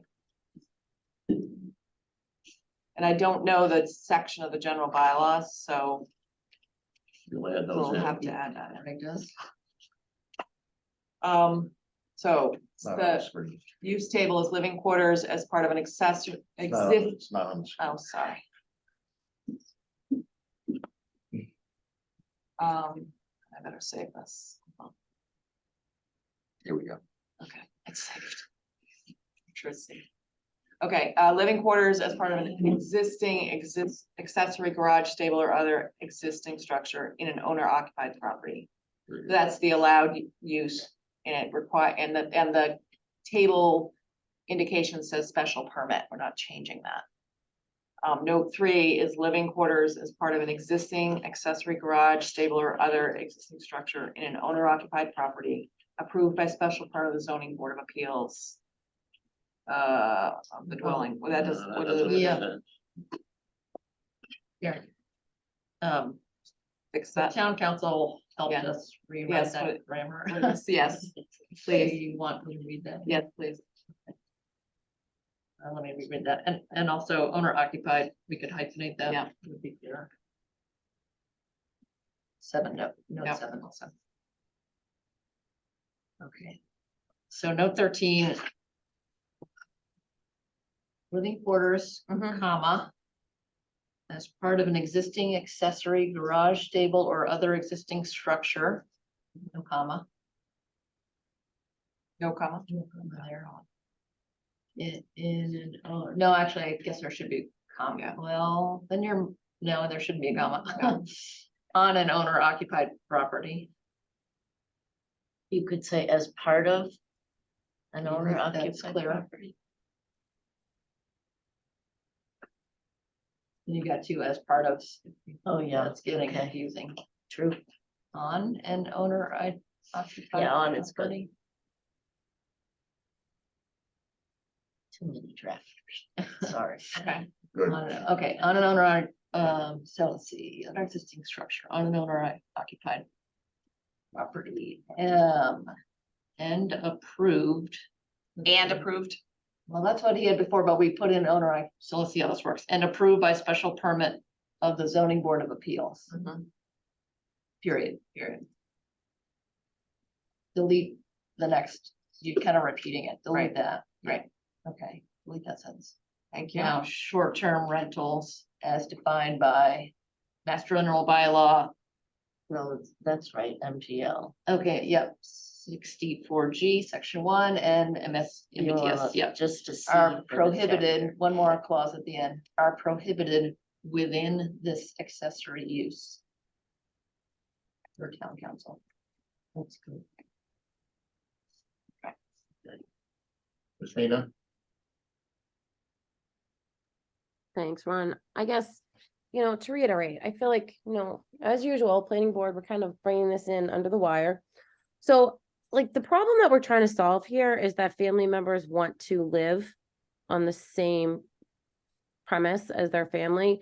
That's what I take from this. So I don't actually see the bylaw, and Chris has brought this up before, any kind of regulation that prohibits someone from putting a second stove in their residence. So I guess, is that this problem that we're trying to solve? If we're trying to actually allow a family member to live there, the building inspector isn't letting them put a stove in, so this is our solution? Is that true? And then my second question is, so at this point, if someone had a new building permit, who would the building inspector lean on? So from this language, you could build now a 2-family or a single family with an ADU as new construction. So then who would the building inspector go to? I just feel like there's too many unknowns with this language in this bylaw. I feel like we already have an ADU and we're just opening this up to a whole big can of worms. I just don't really understand it. It existed already. Okay. Okay, so I guess tagging along on that for a second, how does this apply? Does this apply the same to a single family residence, a 2-family, multifamily, 3-family? So with the MBTA zoning coming down the pipe, can multifamily housing have accessory units that can get converted into another dwelling unit? Could District D have a 2-family in it and then have an accessory unit and it get converted into a dwelling? The general district allows it, a general district allows a three-family house and allows an accessory structure. Okay, If you so have now, an existing accessory structure, you can make it into living quarters, and you can do that today. okay, For so, employees. so 2-family could go to 3, 3 to 4. So in a multifamily, so if we're doing the 15 units per acre, it hasn't been written yet, but I'm assuming you would have to allow accessory structures on multifamily properties as well. This is by special permit, that doesn't qualify under the MBTA task force. As long as it's by special permit, it's not counted. So they couldn't do it They could do it in an under special overlay. permit. Yep. They couldn't do it. They couldn't do it by right. Couldn't do it by right. But I'm wondering if that would work with the MBTA overlay, that if you had a by right, but then you had to get a special permit for something else on the property. I just don't know. I don't know if you can mix the. The wording of the by right is such that it's a 3-family multi, it doesn't go into accessory structures, so this is separate. This would not be this would not be pulled into that. No, it wouldn't be by right, but they could do it by special permit. Sure. I guess, can I Okay, rephrase so- your question? 15 units per acre could go up if it was permitted. It's Well, not counted if it's a special permit. By special. No, it's permit. not counted, but As It 15 could. per acre. Can I rephrase it? Right. Can I Sarah. rephrase your Yeah, question? I think Mary's question is if there is a accessory structure at 10 Summer Street, right, 12 Summer Street, today, if there's a garage, a garage that is detached for lawn equipment or whatever, could that be applied for here as living quarters, as an additional unit? And the answer is 12 summer is not owner occupied. Yeah. That's true. It's a condo. And also, it's a special permit. I mean, you might look at the density and whether that there was already a special permit done for that use. There'd be a special permit on a special permit, so I think we're kind of Yeah, so my worrying about question- things that are, I'm not worried. I thought we were discussing, so try to put everything on the table of what the scenarios are, good and bad, and discuss them. So, it's a possibility. So I think if residents are listening, they should know. Oh, Laura, sorry. I'm thinking about that possibility of something like 15 dwelling units per acre. And the model of having a large house and then having a carriage house or garage or whatever it is. I think just spatially, it's gonna lend itself to the single family housing typology rather than multiple units on a lot, because there simply won't be space on a more densely developed lot with multiple units to develop all of these accessory dwelling units. Could you have one accessory structure? Possibly, and again, they would go through the special permit and have the same right to it as everyone else would, but I don't see it as being, multiples that are attached to the number of dwelling units per acre. I think spatially it's. And the owner occupied is unlikely to. Probably apply, so. Okay, Make a so, motion.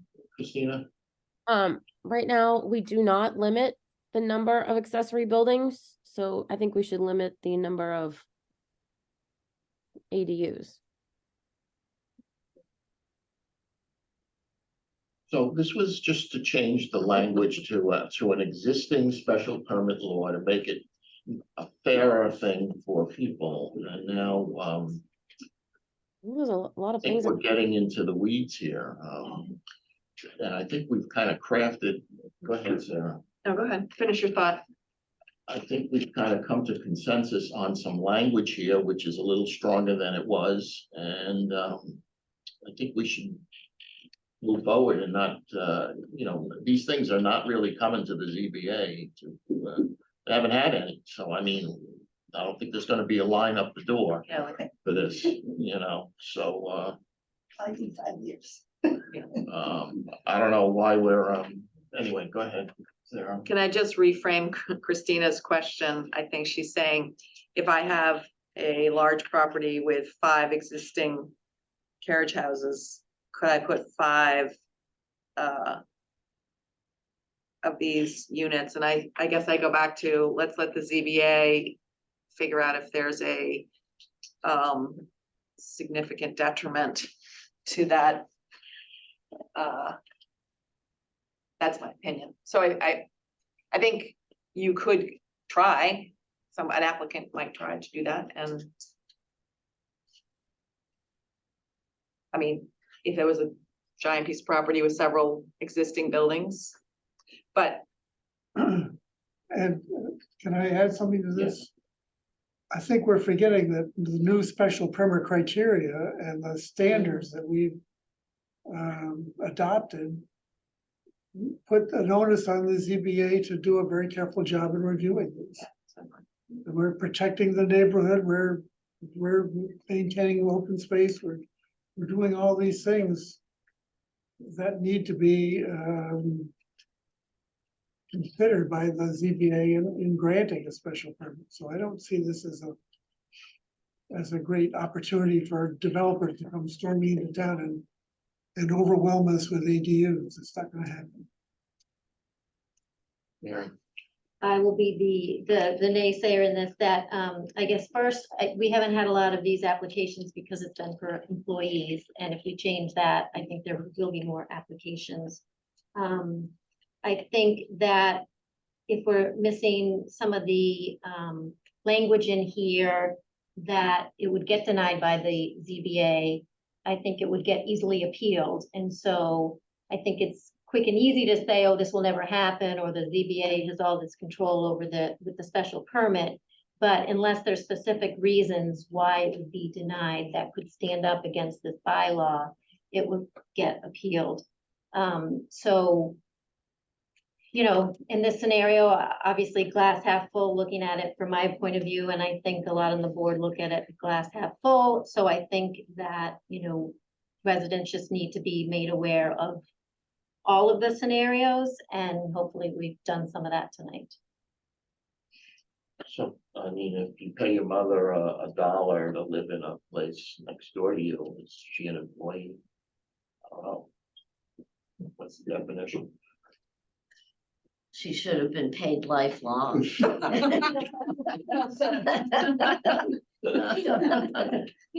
right, it should be. All right, so I want to know if we want to move this forward. I think we do. I'll move to close the public hearing. We did that already. I think. Okay. Is there a second motion to close the public hearing? We did, we closed it. No, we have to close the total public hearing. We closed the Discussion part of the portion. public.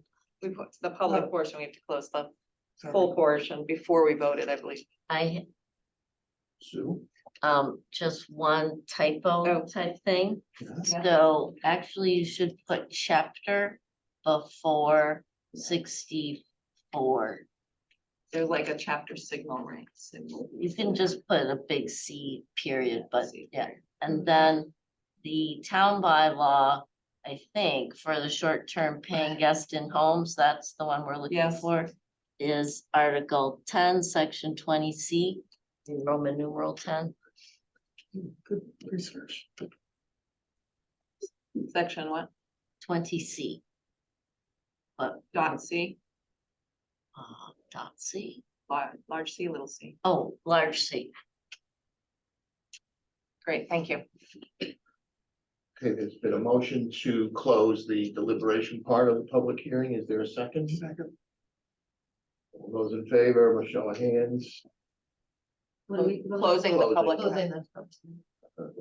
Christina, are you in on that? Sorry, yes. Can I ask a question? Just close. This last sentence, accessory use or accessory structure? Use is what the. Use? Okay, so are we in consensus on the proposed language? Well, I'll move to advance the this as an article to the special town meeting. I'll second. The motion been made and seconded. Any discussion? The only thing is it will need to be wordsmithed to see if the town, but I can work with Greg to make sure that gets appropriately put into the article. So you're amending the motion to, Yeah, just to- that you would work with Greg to to wordsmith. wordsmith the- anything to but make the it con- appropriate for a special town meeting. Yes.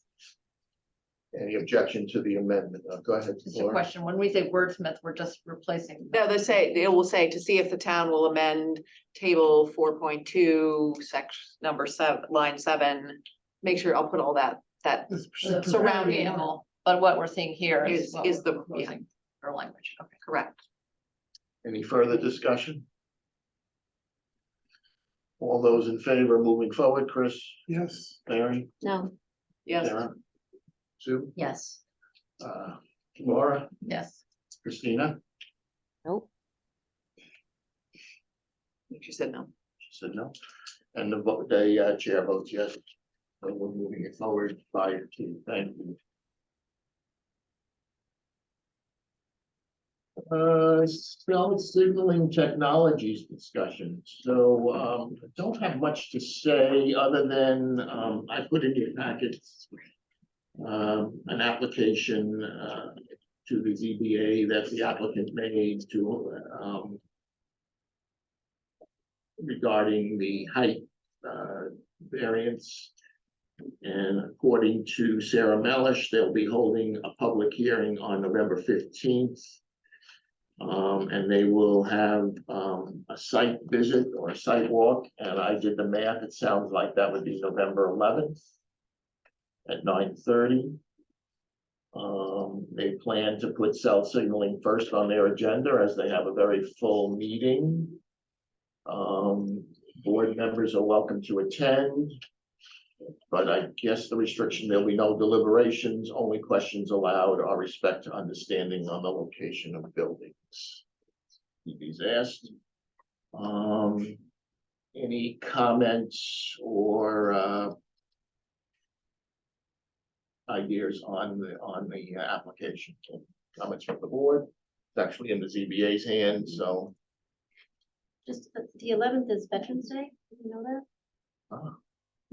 Holiday is, Saturday, November 11th at 9:30. It's a site visit. She said it's Veterans It's Day. a Veterans Saturday. Day, I just didn't know if you can do that on the holiday. I think the state holiday It's is the not a 10th. federal holiday. I had to work on Veterans Day. I think the state holiday is the 10th. Yeah. That would make sense. That's the day I get off. Okay, regard to the consultants, I know Christina asked who were the consultants used on the SLB 40B project, and Sarah Melch has responded that they were Van Ness, Beals and Thomas, Allen and Major, Miller Engineering, Environmental Partners, and Davis Square. Chet Horsley was engaged by Manchester Essex Trust, Conservation Trust. The town engaged Beals and Thomas to help with the defense of the appeal. And Ron, there also was a Goddard consulting for wildlife. What was the name of that firm? Goddard, Goddard. And what were they involved with? Wildlife. Wildlife. So I believe at our last meeting, I think Greg was following up with what Betsy had started with, beginning to look for peer review firms. Any update on that, Greg? Is that correct? Yeah, that's correct, Ron. We're working to reach out to the different folks and see about their interest. Okay. Any other comments on the cell signaling?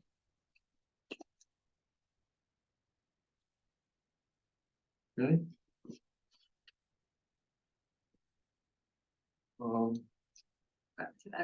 Sorry. Since Sarah's here, I did ask Sarah, if she felt, that the finance committee was equipped to review the financial analysis of the, applicants, proposal, and she said she thought that they would be, and that, if they needed a peer review, the finance committee could come back to us to use our consultants, review. So I know there was some discussion about that. I don't know if we need to vote it, but I would strongly suggest that we rely on our finance committee for that portion of the review. And I guess if necessary, I can make a motion, but. No, I think that's a good idea. I think they can handle it. Who else knows our town better than our own FinCom?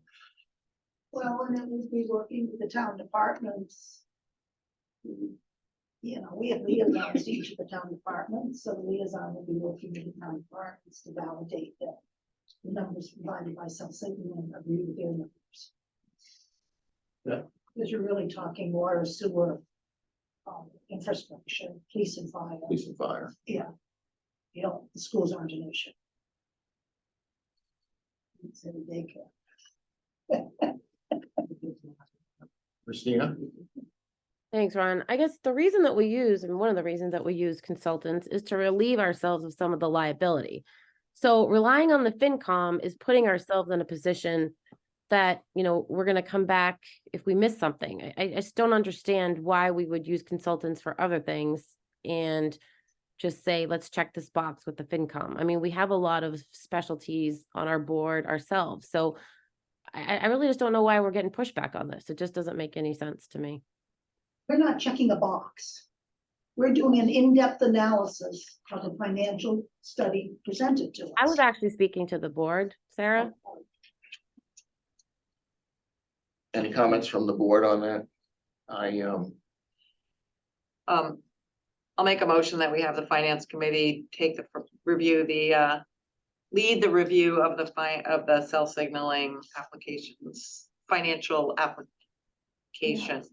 impact of their application, and invite them to use our consultant process if they feel that's warranted, and to make a report back to the planning board. I actually asked a question to the board. Why are we not using an outside consultant for this when we're using outside consultants for everything? Sarah, you jumped in to made a motion to not to answer my question. I would like an answer from the board why we are not using a consultant for this and we're using consultants for everything else. So I'll respond. The reason I made the motion is just kind of get some resolution on it.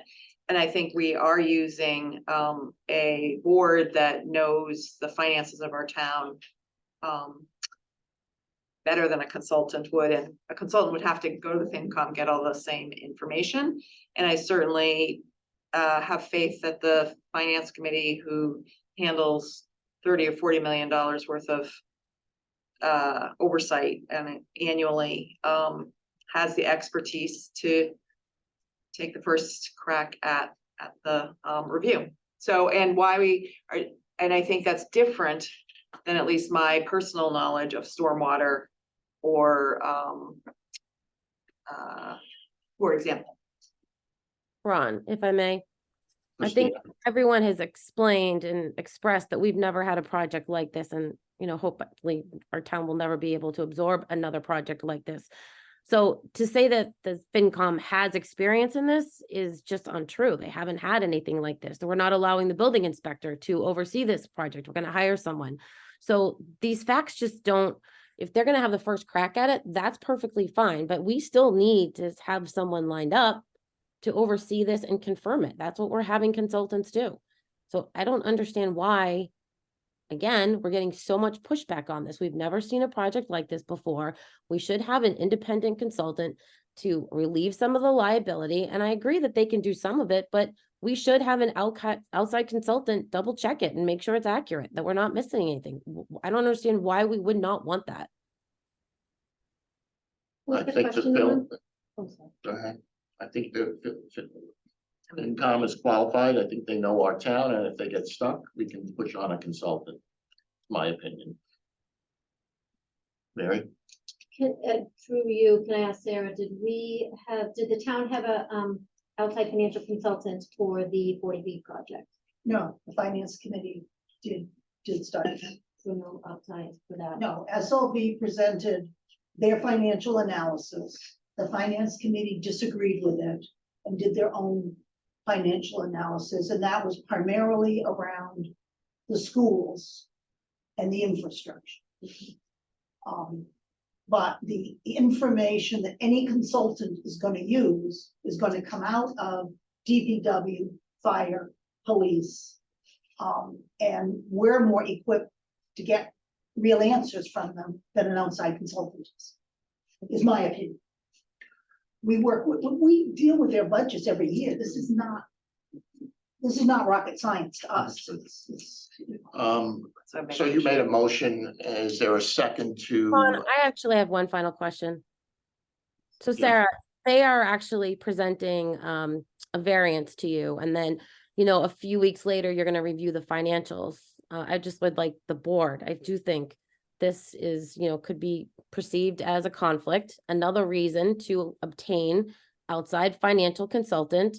You know, Sarah's the chair on two of these major boards, making two major decisions. And so for me, again, I'm pitching the outside consultant. FinCom gives this information to the outside consultant. That's great. But, you know, these two boards and Sarah, the chair of both, I just don't think it's a great look. And I think there's an appearance of a conflict. Thank you.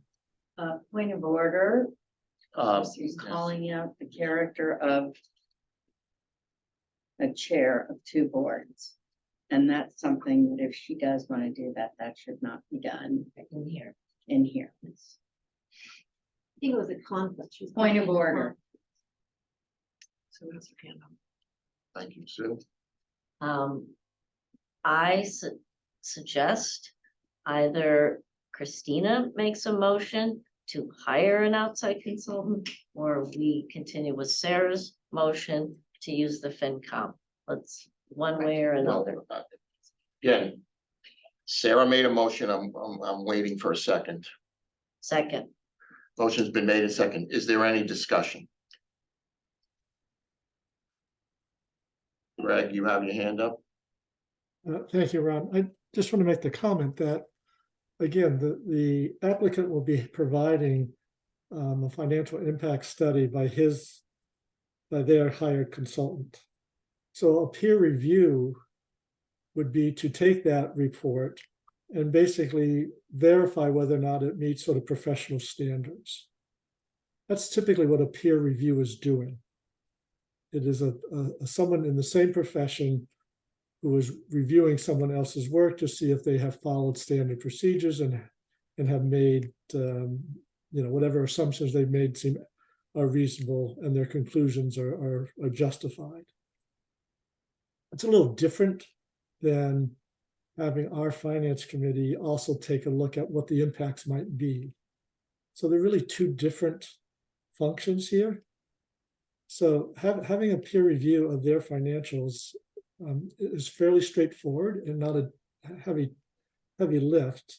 And it's something that I don't think you should shy away from. It really is different than what the finance committee would be doing. Okay. Any other discussion?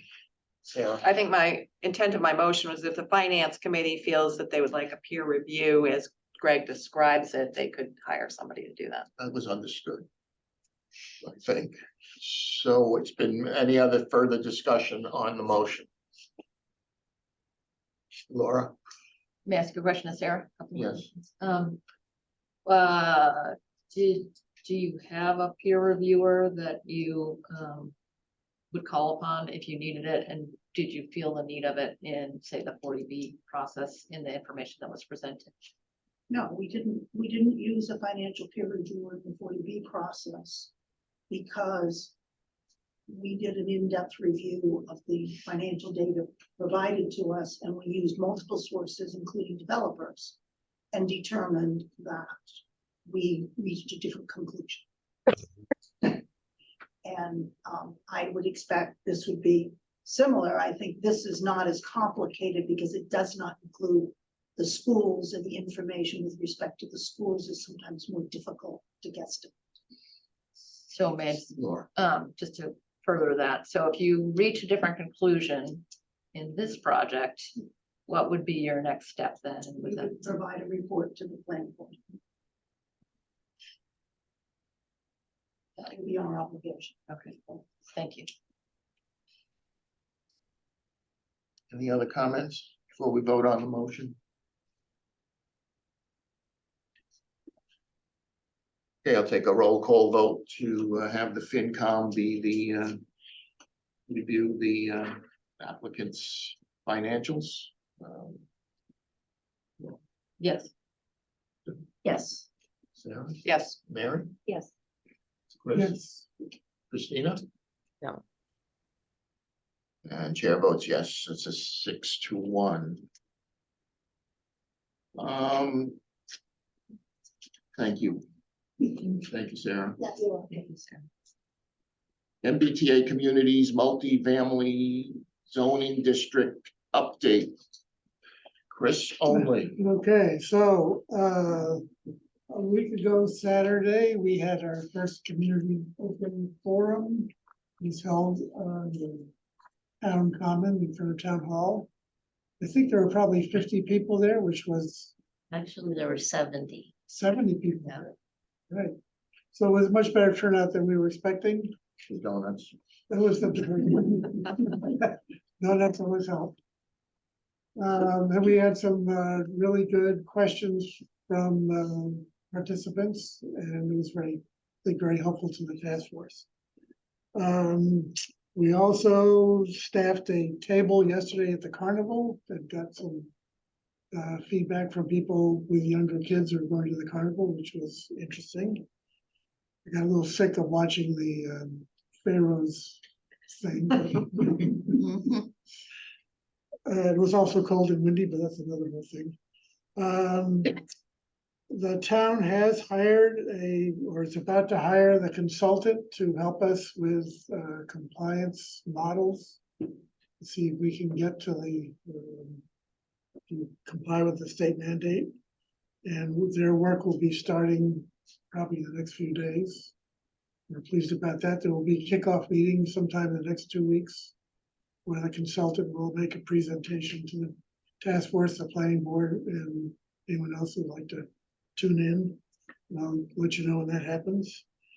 When did you put that? Was November? It'll be as soon as we can get it scheduled. Yeah, it should be in November. Because we only have one meeting, but go ahead. Well, you could just tune in and Okay. Zoom and do it. And this coming Thursday, it'll be an interesting meeting. There is a group of MIT students who have used the Manchester zoning mandate as a project for their fall semester. This is the planning and architecture department at MIT. And they're going to be making a preliminary presentation to the task force at the meeting on Thursday. It should be entertaining, if nothing else, I think. We're a little worried that some off-the-wall ideas might come forth that will confuse people, but I think in general, if everybody understands their students working on their projects and not working for the town, I think there may be some good ideas that come What out. time? It is at 6:30 on Thursday. The presentation started at 6:45. And I think that's it. Thank you, Chris. Any questions to Chris? Okay. Good job. Now our liaison committee task force update senior housing. We met today, Mary, Chris, Sue and I about, gathering some questions that we want to go out and ask people. So we've got a, homework to go sort of better understand, what is senior housing and what are the incentives or disincentives, what's the market look like, and a whole set of questions that we're gonna go out and ask. I think 4 or 5 people and then reconvene in 2 weeks. And then the next one's Harbor Minute. Well, any other Any input? comments on senior housing or questions? Okay, on the harbor management plan? Yeah, Harbor Management Plan, we haven't met again, but Urban Harbors Institute from Mass Boston did come and meet with Bion and do a harbor tour, I think on the 13th, and our group will get back together fairly soon, I guess. Okay, thank you. CPC, it's open season on projects. We meet again on 11/2 to see what's come in. I'll keep you informed on the current projects that the DPP is being asked to fund. Any other liaison reports from anyone? Okay.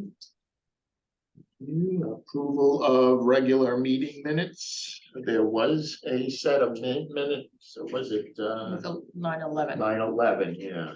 Is any objection to moving those forward? Comments on them? Move to approve the minutes of 9/11. Second, Second. all those in favor, hands, I don't think I was there.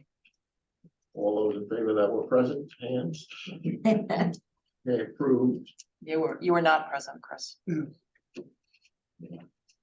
Happy friends.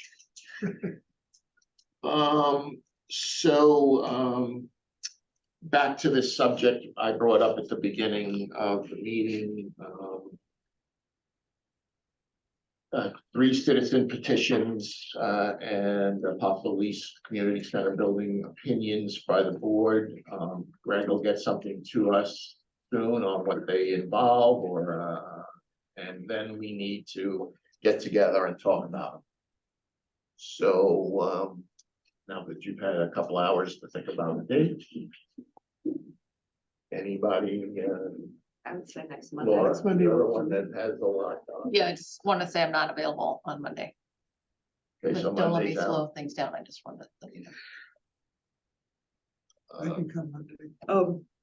Wanna- I would assume that if the select board is talking about them on Thursday, we can all either, task force is at the same time. So we could tune in or we could watch the tape and get the primer. So we didn't, I don't know if do you know if there'll be a presentation on them or I believe Thursdays is only. just to approve the warrant? Thursday is just to move the warrant, right? Right, That's all we're doing. okay. Well, Greg will send us whatever. we Big have. select board. Okay. So No, I think would I'd say like to next have the Monday. whole board, opine on this, so we can get something, so I'd like to find a date where we're all gonna get together, would be my preference. Be hard. Saturday morning? No. No. Throw it out there. When does the report have to be written by? 7 day, Greg wants an opinion 7 days ahead of special town It'll meeting. be the 6th of November. November 6th. So we have between now and November 5th, I would say. November 5th is a Sunday. It's really next week, which is Halloween on Monday is 30th, Halloween is the 31st.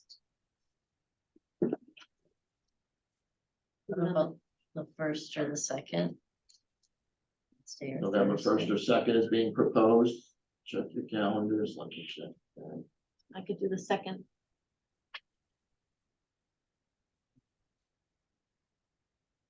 I can do the second. I cannot do the second, You can or cannot, couldn't hear you. cannot. Not the first. Cannot do the first either. I can do the first. It's a Wednesday. Christina said she couldn't do it.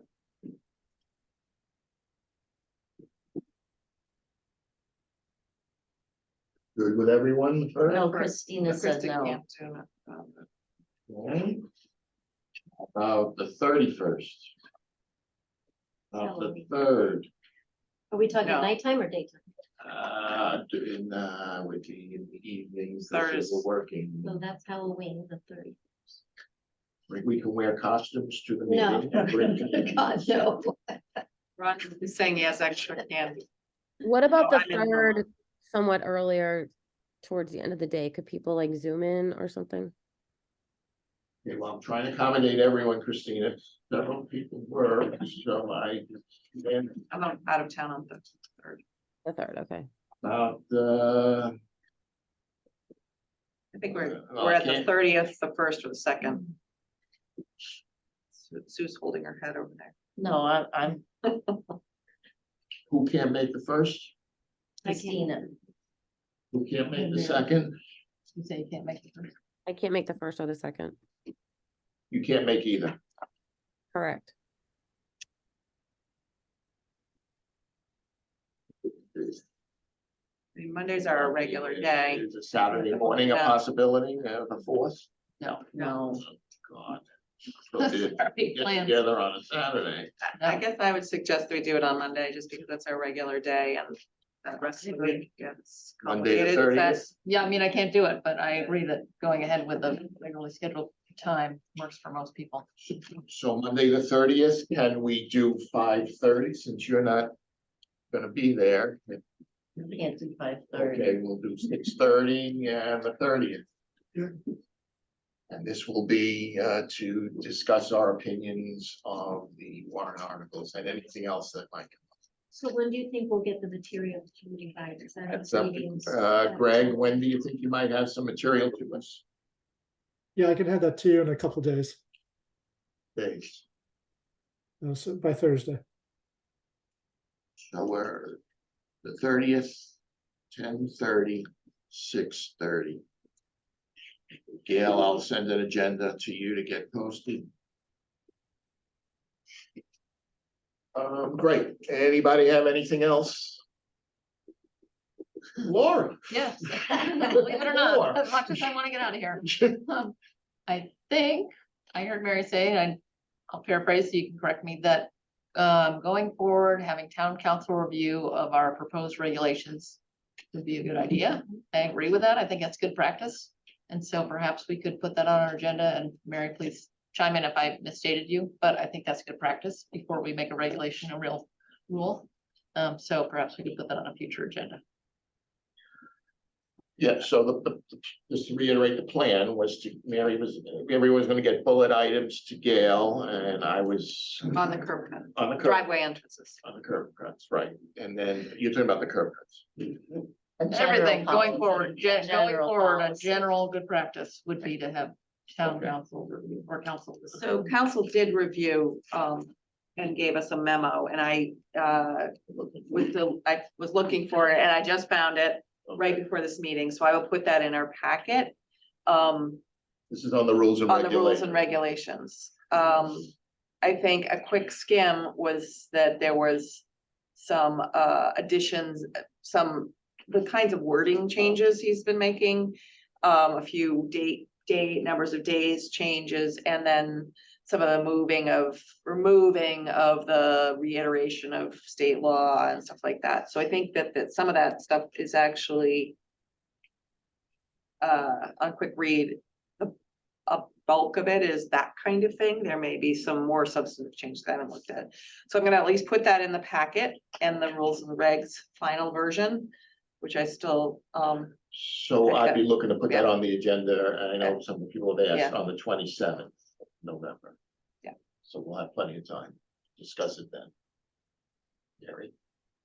So, yes, I agree with that, Laura.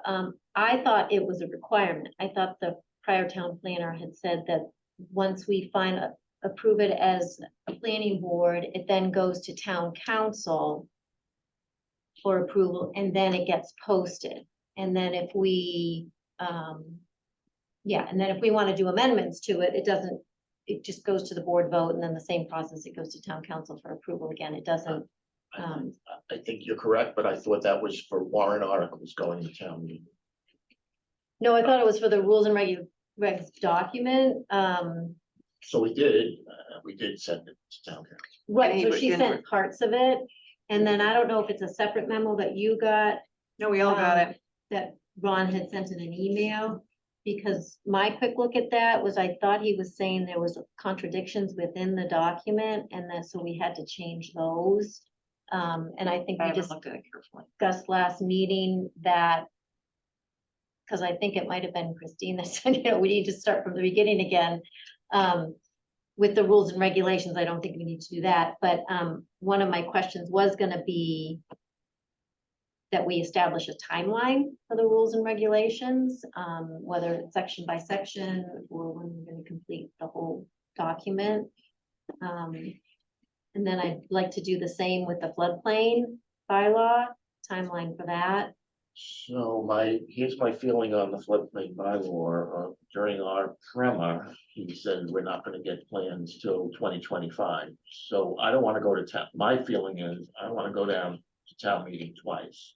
So I'm not thinking that's something we need to move forward immediately. That's Agreed. my feeling. I thought that we were still working on the actual bylaw though, not just the maps, but, Well, but we have, the point is, we've got a lot of, my feeling was the time of the board and not to bring, if we, going forward, I will put it on the agenda, but right now with this cell signaling thing coming Yeah, down the yeah. pike, I thought we would, and what's going on with Chris's group, I thought I would try to give us some time on that one. But and go then, ahead, but I agree on the rules and regs. We'll try to get Yeah. that on and try to do that And piecemeal. Yeah, And state then- section by makes sense section, I to think is me, the and, way to yeah. digest. then I, just so it doesn't get off of our radar, the demolition delay bylaw that we talked about. So that's being worked on By the by historic commission. historic districts. Rosemary Custom? Yeah, so she came and I think we talked with her and it was a feeling and Betsy's recommendation and Rosemary's sort of affirmed that the historic commission would take the lead on that. Okay, and then I have mentioned a few times the Aquifer Overlay District, and I know it came up at the select board public hearing or whatever, where they had open comments that someone from the Open Space and Rec had talked about like the Gordon College land and protection and the watershed. And so maybe if we can work with them to start to talk about an aquifer overlay district to protect the watershed. I think Betsy started something, but I'll, Okay, you think forgot about that's that it? one. And we have the stormwater as well that she had started. The stormwater we Question moved about to the that? general I bylaws. thought we moved that out of But our. she had started making edits to it, and she had it in her write-up that it's, I think especially with cell signaling, it's very important that that's I'll look that up. accurate. Laura. We checked that with Chuck Dan, because I thought we had moved it to the general bylaws and then updated it to be, to Compliant align with his compliant requirements. with Massachusetts, yeah, so that It was most up to predated date. Betsy. Right, and just a point of clarification, who are we working with on the water district overlay? Was that the task force, the water task force, or? No, the building inspector. I think Mary said the open space committee, the water. the. Oh, I think it was overlay- open space, yeah. Open space. This is a suggestion. I, Ron, this is Christine. I feel like I'm falling too far behind. I've had my hand up for a bit. Okay. I want to jump in back to the rules and regulations. Betsy sent the entire package to town council. Then there was an email exchange that we were all on, that the price to review these rules and regs was gonna be too high. And you know, it looks like Greg just said, okay, go ahead with these 3 sections with the intent of the rest of the document to go forward. So I'm not sure why we're not still sending the rest of the document to town council, and town council's opinion was not to go forward with the regulations as written. So are we not gonna do anything the town council has said? We're ignoring their recommendations? Is that what I'm hearing? I think we're ignoring them. I haven't seen them. Have you? It was in an email. It was Yeah. a sort of a complicated email. So Let me look let's through put it, them. we'll put it in the packet for next time, and I think we agreed last time, I think, to sort of take it section by section, starting with the curb, the driveway entrances, which is why I pulled that piece, and I can pull it. We can break the June 12th approved material into sections. Perhaps it might be easier to digest than the giant document. So I thought the curb cuts, driveway openings, whatever we're gonna call them, were being sent to town council. That's what I was expecting to see tonight. Why don't we review what changes we think need to be? It doesn't make sense to have him review something that we're gonna Well, if we're potentially saying tweak. scale of 1 inch equals 100 versus Right. 1 inch equals Right. 40, I don't think we need town council.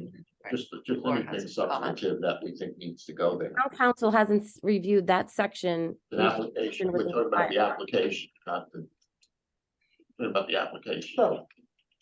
And, yeah, well, any of the substantial on the rules will send, but. But he hasn't reviewed it at all. I think that's what Christina's saying. Yeah. Well, Okay. Anything else? So, do we have a decision on this? Are we sending it to town council? We agreed last Yeah. time we were gonna start with the openings. Are we sending what to town council, the curb entrances? Correct. Well, again, I think what we're gonna do is we're gonna get some, we're gonna take Mary's comments. We're gonna get them all to get all your comments to Gail. We're gonna pull out the substantial ones that have to do with the rules and regulations part and vote to send them to town council. And the application changes, I think that if they're de minimis, I don't think we need to send them to town council. I think we can do them ourselves. Okay, Ron, but I don't think you're hearing me, and I guess maybe I should explain it in a different way. Town council's only reviewed 3 sections out of the whatever, 10. So town council hasn't reviewed this section with the rest of the rules and regulations in harmony and in harmony with the bylaws and the general bylaw. So they just took those 3 sections. They haven't looked at driveway opening to see if it makes sense with the rest of ours. I understand our de minimis changes. Those are just clerical typos. We're gonna do that, but town council hasn't looked at the whole section to see if there's anything wrong with the cross references or the way it works out, or, I mean, they made opinions that we've created new work and new responsibilities, and I don't think that has been addressed with the driveway opening section. So I think we need to send it to town council to review for those, not the things that we brought up tonight. Those are typo errors. I'm talking about what they found in the other 3 sections and what they may find with this one. So should we send them to town council when we have them kind of vetted by us, or should we send them now when they're kind of not vetted by Laura? Ron, if I. I also have some comments in addition to Mary's, so I would suggest we collect our comments, get them to Gail, get everybody to look at the document, and then send it to town council. I agree, it should be looked at by town council. There are a few things in there that could be clarified or, you know, wrong references. And we need a little time to be able to send those changes to Gail. I'm traveling for the next several days, so if you can, you know, if it's before the meeting on the 27th, backing up a week from that or something, would be acceptable. We need a realistic amount of time to comment. Greg had his hand up first, I thought. Sure. Or you took it down. Yeah. I was simply gonna, Ron, town council has done a preliminary review of the curb cut section. But if you want to have additional comment on it, then I can get those to him as well. Okay, great. Okay, thanks. I was also just gonna point out that this is a robust document. It may have some errors that Nate can work with somebody and say, you know, this is the scale we want you to use. We can get his comments as well, but I think we're in a lot better shape than we were before we had this document. We have a document, we have a process, we have engineers who are reviewing the driveway entrances. So I think we're a lot better off. Is it perfect? No, but you know, I think we can give ourselves a half check on getting something done. So I don't, I feel like maybe people watching might think that we're in some sort of dire lack of oversight of driveway entrances, and I personally don't think that's the case, so. Okay, are we ready for that famous I move to adjourn. I'll second that. motion to adjourn has been made and seconded? Anybody opposed, I'll say. Thank you all. Thank you.